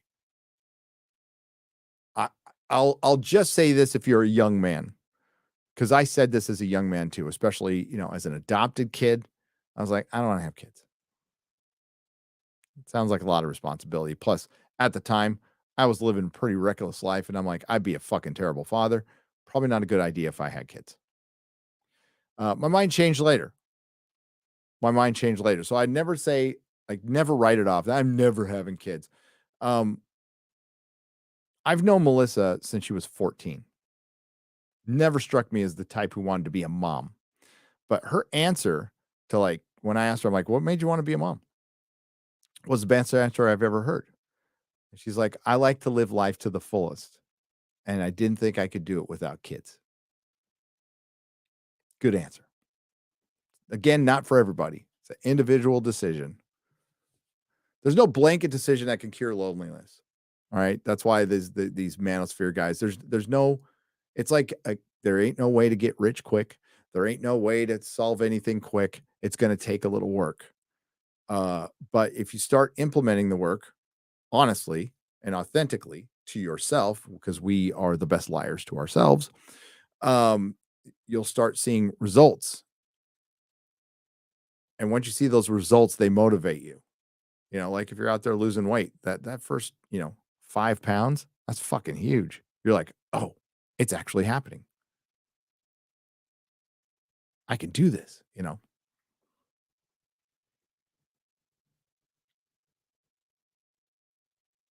But we also are our own worst enemy. If we go on go off the diet or something like that, we tend to beat ourselves up and give up. And that's the hardest part.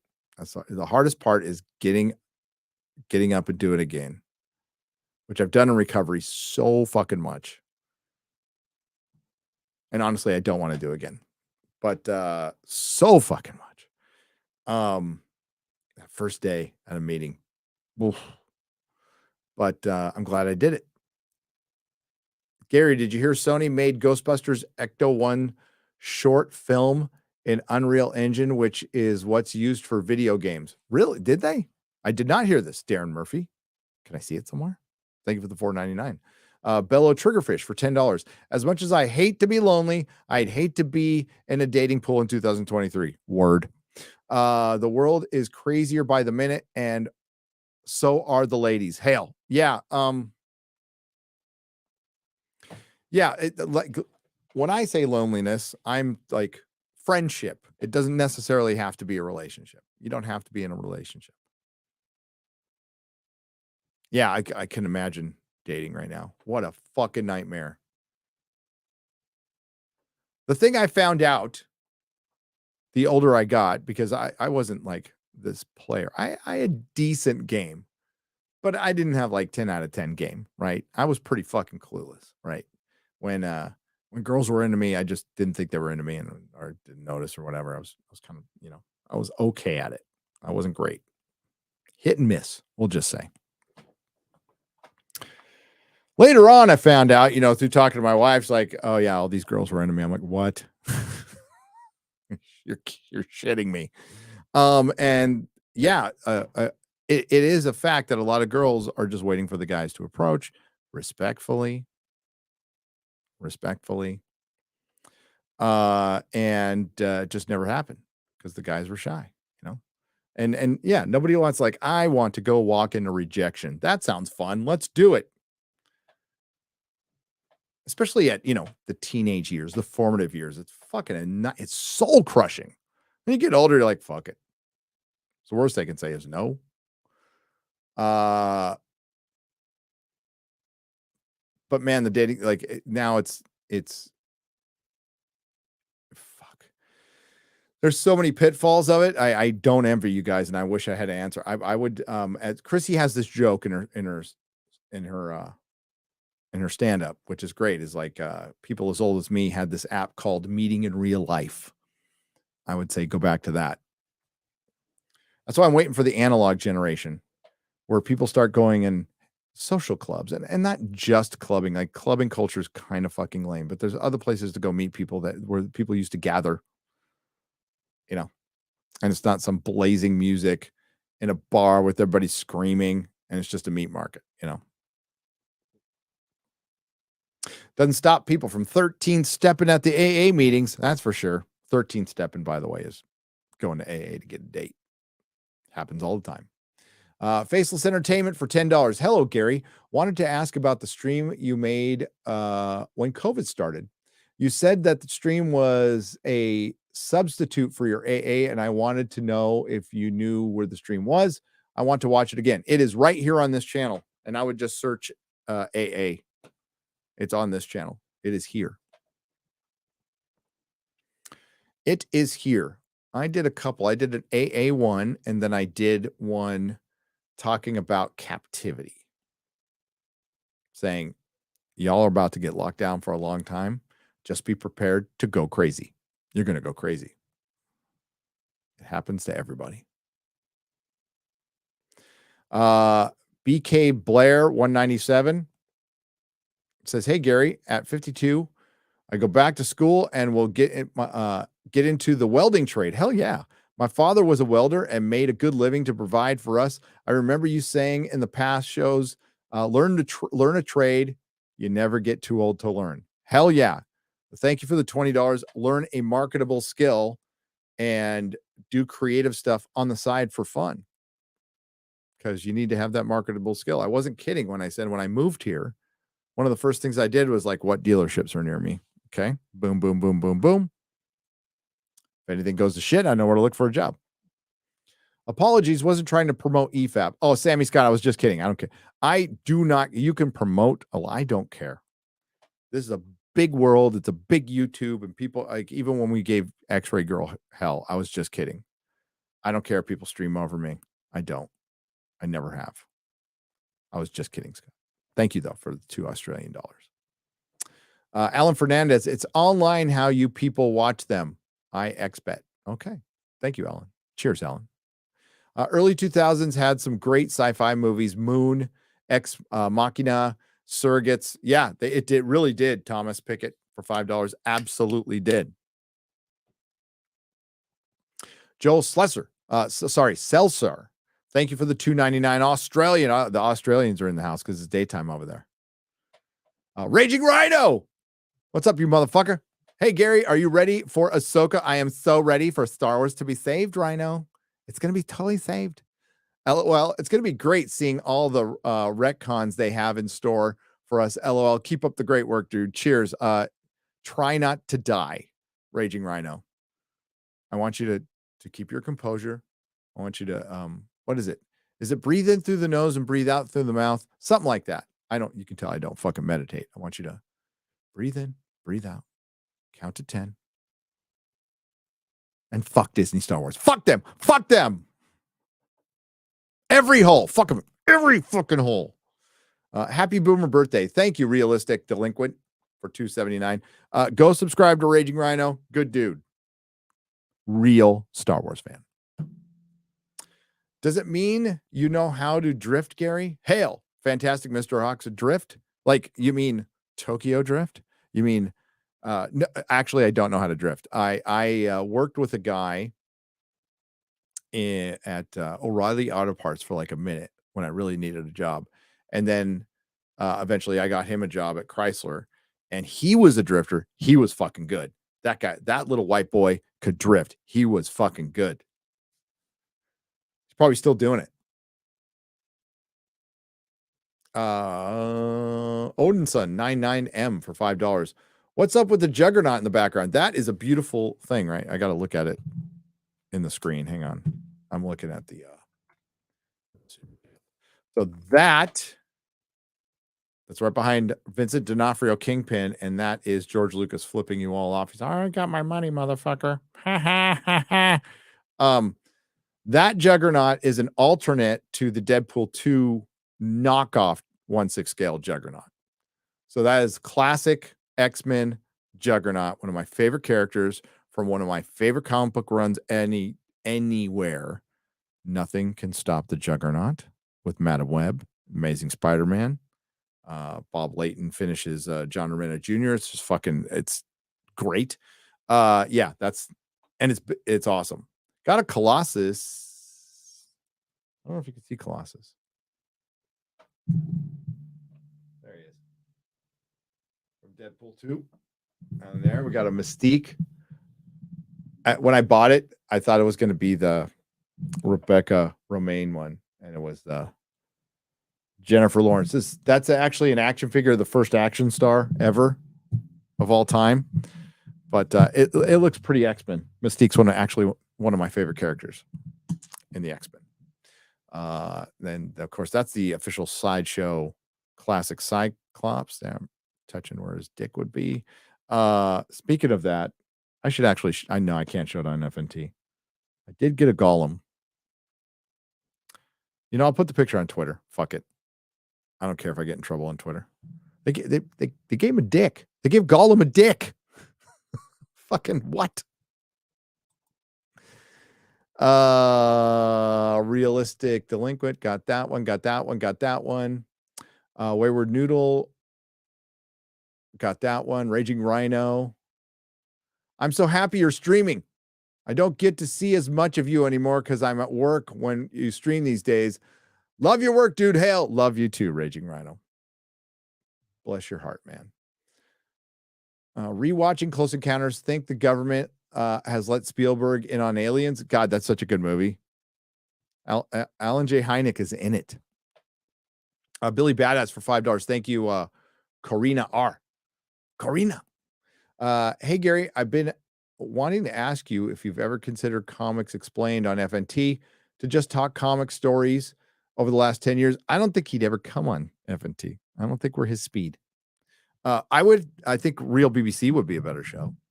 I think about it. I can say, I don't know what the date is. I forgot what the date is. Chris and I will be talking to Danica, Comic Book Girl 19. Love Comic Book Girl 19. Have for a long time.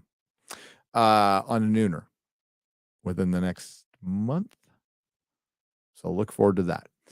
Peter Matty, I got that one. Aristan for $5. A place that just clowns around when the rest of the world is attacking is a good refuge as any. Thanks for staying authentic, grounded, and grateful. Cheers. I will do my best, and I will remain an idiot. I promise you that. I have no choice in that whatsoever. Oh, you guys really don't want me to go to bed tonight. I love you. Just want to say that unconditionally. Magnum Norris for $20. I just set up my Meta PC with two 27-inch monitors. Hail, sexy. Yamaha HS5 mixing speakers, MIDI keyboard, Stratocaster. I'm ready to heavy metal. Oh, good work, by the way. Cheers. Hail Meta PCs, by the way. They're dude, for real. that PC kicks ass. It absolutely kicks ass. It streams so beautifully. They have a huge price range. If you use Nerdrotic, they'll give you a little bit off if you can afford it. It's a high-end PC.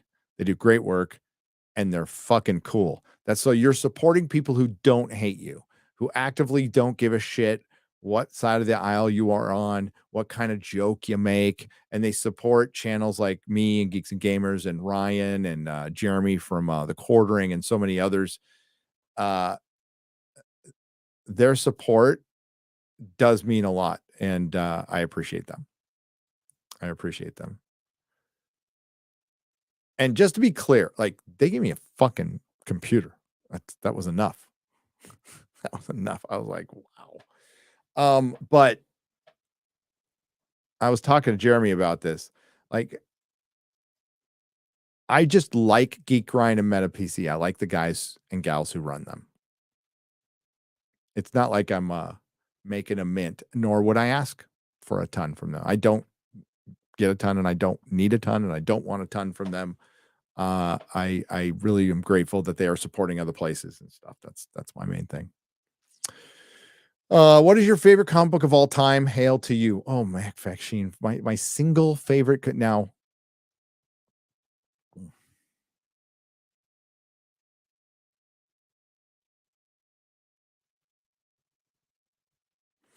I'm gonna have to give you a few.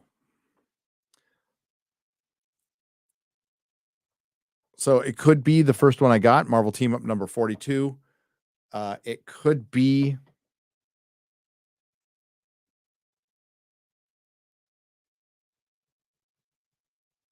Death of Jean Grey, but it most likely is Daredevil 181.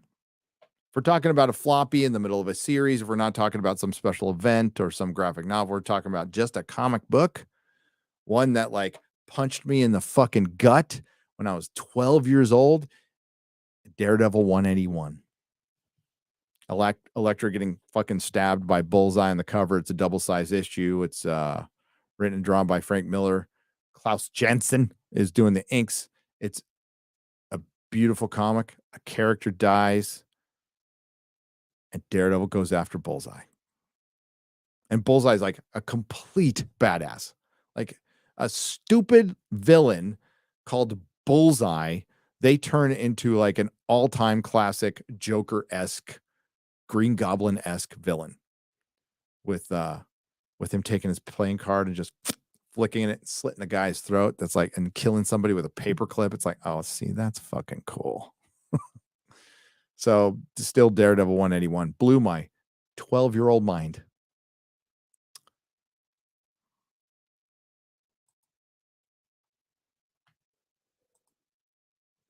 Daredevil is, while not as big of a hero as Batman, I would argue over the same period of time, X-Men, Spider-Man, Daredevil, Batman had the best, most consistent runs over the same period. We're talking well over a period of going on 3 decades, from like mid to late 70s to mid 2000s. Just fucking great reading. Comic Book Girl Night Team has a great series on Dune. She does, Thomas Pickett. See, I didn't want to have her jump on FNT because I don't know if she's familiar, and I actually have respect for her. So, but I'd love to have her on for Dune 2 review. I would love to have her on for a Dune 2 review because I know how much she loves it. So, and that was the only thing that was entertained for Blue Beetle was the Dune 2 trailer. So when I sat down for Blue Beetle, I sat down at 4:25. The show was at 4:25. Blue Beetle started at 4:55. Now, if I saw trailers the whole time, that'd be great. I got 15 minutes of commercials. So theaters, I want you to survive. I do. Find another way. Fucking A. I'll pay $2 more, $3 more, $5 more not to sit through $15 minutes of commercials. Fuck that shit. Or I'm just going to start coming in 20 minutes late. Maybe I'll just start doing that. I don't know. But that was like, and it wasn't just commercials. It was cringe fucking woke commercials. There was some woke bitch on one of them for some water or some shit like that. She said, we haven't heard the story of the world because we haven't heard everybody's story. What does that even fucking mean? Oh, you mean particular voices. What she meant was, you've heard all the white people. Now it's time for this. Shut the fuck up. Tell a good fucking story. And then that will resonate with everybody. I'm sorry, Lord of the Rings, is it exclusively for white people? Don't seem to recall. Translated in over 37 languages, translated for well over 50 countries, dialects, and a lot of those countries are Asian. So shut the fuck up.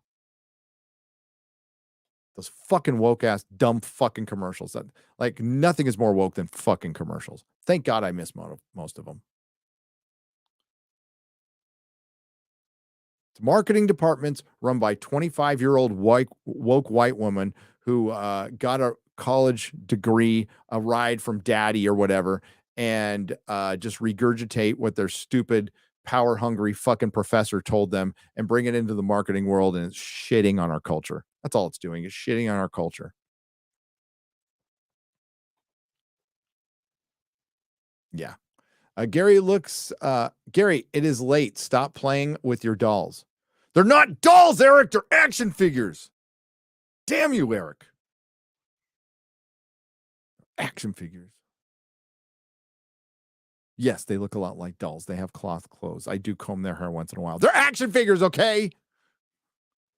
Just Galadriel's. I just comb hers. I was watching a guy, I got the Red Sonja figure, and dude, you can't take off her fucking hands or her boots. There is no fucking possible way you can take off her hands and boots to change the hands. So I looked at a guy. I'm like, a guy setting it up, and he's like, this is a beautiful figure. And Ben, the Red Sonja figure is just fucking 10 out of 10. So I'm like, fuck it. I'm not going to be able to put on any bells and whistles or whatever. But then he gets to the part where I put a little product in her hair and I blew dry it. I'm like, okay, dude. Okay. Stop right there. Now, this is what's great, because like I can hand it to my wife and go, could you put a little product in her hair and comb it? And that won't be gay because I handed it to my wife. If you are taking a little comb and combing Red Sonja's hair and say, I just put a little bit of product in it to give her hair more hair wild, you are in the realm of gay. Okay. I got a song for you. Az right now is combing all his action figures' hair. He is.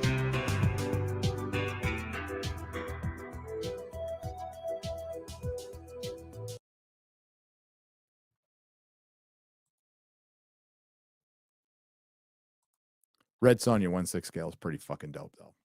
Pretty fucking dope. What do you think of the 8-issue miniseries that Bill Sienkiewicz was artist for Elektra? Fantastic. Bill Sienkiewicz is a fucking psycho, woke, fucking idiot and a brilliant artist. He put up a Dark Knight Returns thing on Twitter the other day. Holy shit, did it look good. Yeah, that guy's got tons of talent. He's just fucking nuts.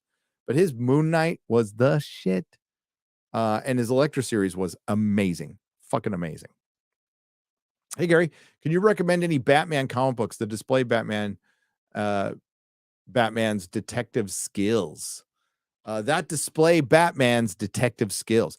Mr. Black, I'm really, if you want a short one, I love The Cult. It's one of my favorite. If you wanted just a little mini series, a little prestige mini series. But I would start with Year One, but don't just read Year One. Read that whole fucking run. That goes all the way through, way past A Death in the Family. But Jim Starlin wrote some fucking dope Batman. I didn't think that was weird for me because I always thought it was Jim Starlin's like the cosmic guy, and he comes in and does some fucking kick-ass Batman. So anywhere between, I think it's just the sweet spot is between issues 401 and 500, really. Fucking great stuff. And it's not like it sucks after that either, because it doesn't. It does not. Newer stuff. The Deadly Duo is honestly the only DC comics that I've bought that are new that were produced in the last 3 years by Mark Silvestri. I thought that was fun. I haven't read it yet. But oh my god, I'm blanking on his name now. I just got this Batman series and I'm blanking on it right now. I'll remember it later. It's late. Gary, when you lived in the Bay Area, did you know of a comic store in Novato, later San Rafael, called Blue Moon Comics? Yes, I shopped there. Alex, is it still there? So that was the last comic book shop in the Bay Area I was picking my funny books up at.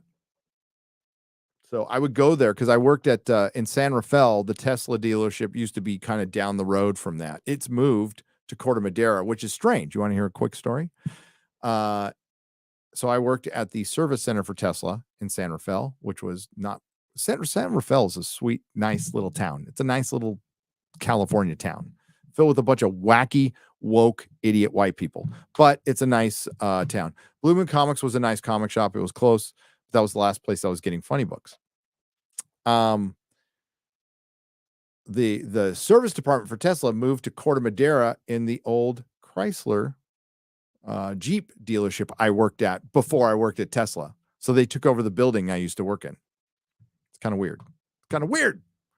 I bet you some of the people I used to work with are still there at Tesla. They're probably kind of mad at me because I stormed off. No notice or anything. I think I mailed my uniforms back to them. I felt bad because the guy who hired me was cool. The guy, the general manager was cool. He was a cool dude, but like I didn't see him very much. It wasn't his fault, but like just the whole structure of that place. And it wasn't Elon's fault either. It was my manager with a fucking ponytail. Fucking ponytails, man. Douchey Northern California motherfuckers with ponytails. I got an issue with them. I do. Was always like, we'd set up a plan and then the plan would change. And they were like, I was told by the person who hired me, like they were like, I was there to help.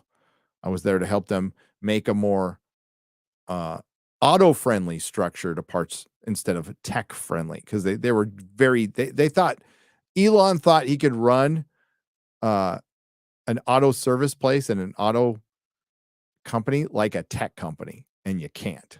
You just fucking can't. So he realized that, and they started hiring old school parts professionals like me to come in and give advice, and they never asked my advice. They didn't care. Nothing changed. I'm like, oh, okay, well, I stuck with it. It's a really boring parts job because you mostly sell just fucking tires and body parts when they crash. It is interesting seeing the batteries replaced in those things because they put the car in the rack, they drop the battery, which is the entire length of the car. And it's really bizarre. Like the parts that sell the most, of course, are door handles and tires. They go through tires like fucking crazy. Yeah, it just wasn't for me. My head, I was drifting other places. I didn't want to work for corporations anymore. I was just done. We have some Asian writing, so I can't pronounce the writing, but I'll just do this. This won't be racist at all. Who has donated 100 yen. Cheers. Cheers. Hail Japan. My wife loves your country. I like your country too. I do too. And thank you for your support out there. Hope you guys are doing very well. I apologize for any Western influence into your manga and anime.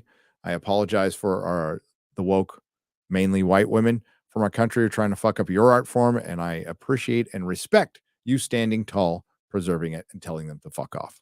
Thank you very much. I do appreciate that. Wish we did that more. Peter Motti for 1,000 THBs. Did you ever get into Santorum Dog or Johnny Alpha? No, I did not. Like I could still. It's never too late. Cheers. Thomas Pickett for $5. Would the Spider-Man Maximum Carnage series be a good miniseries? Yeah. movie miniseries. If they did it like exactly like the comic, yeah, sure.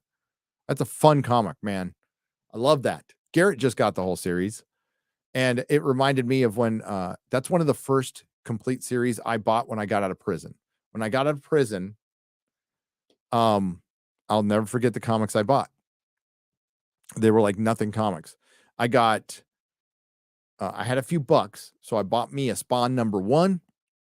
I bought Batman and Spawn, not Spawn and Batman. I got that later. I got Batman and Spawn, which was Todd McFarlane, Frank Miller. It was fucking awful, but the art was great.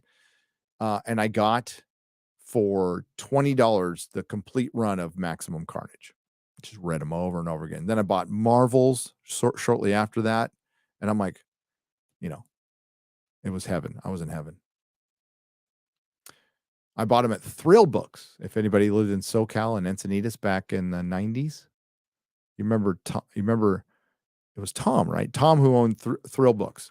Grumpy dude, but once you got to know him, sweet guy.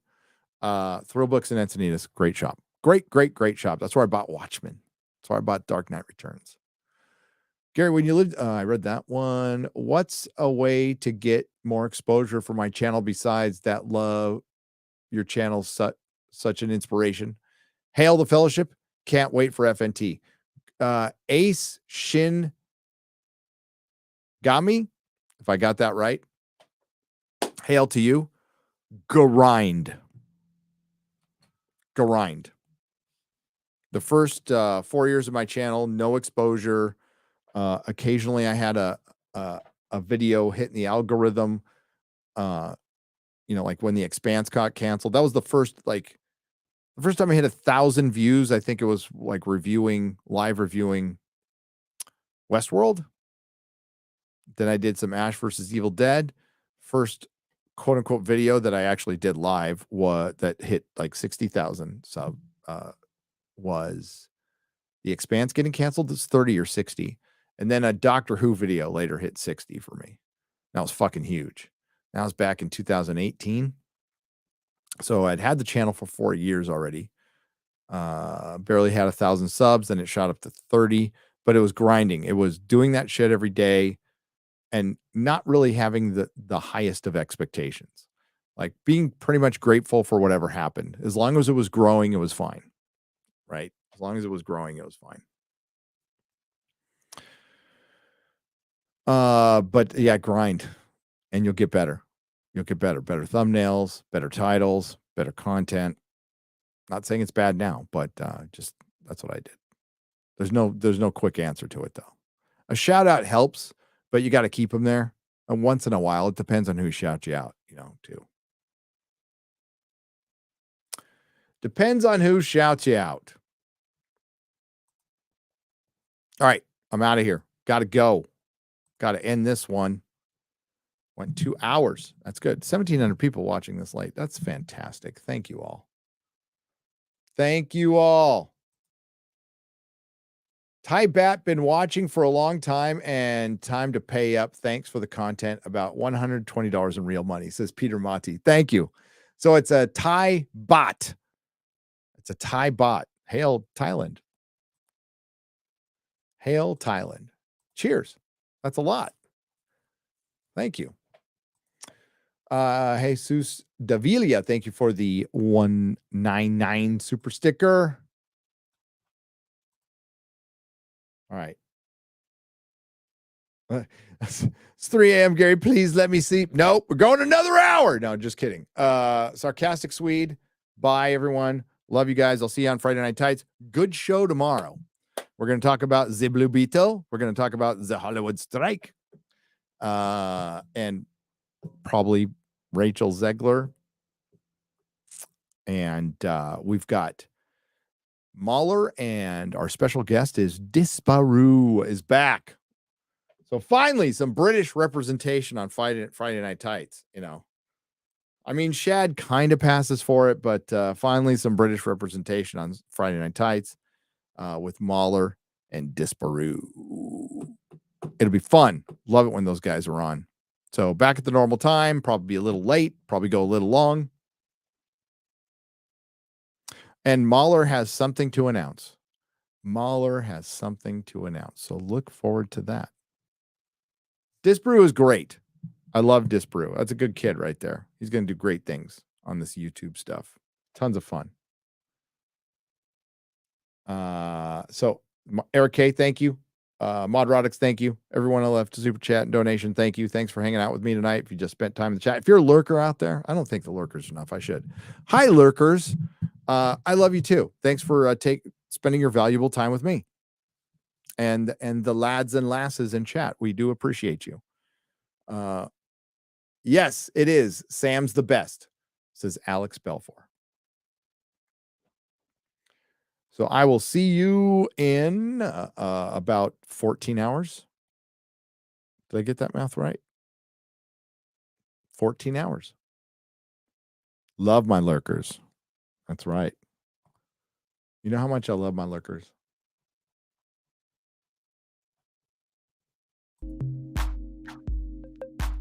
How much I love the lurkers. That's right. On that note, ladies and gentlemen, be good to each other. Not all who wander are lost, and may the wings of liberty never lose.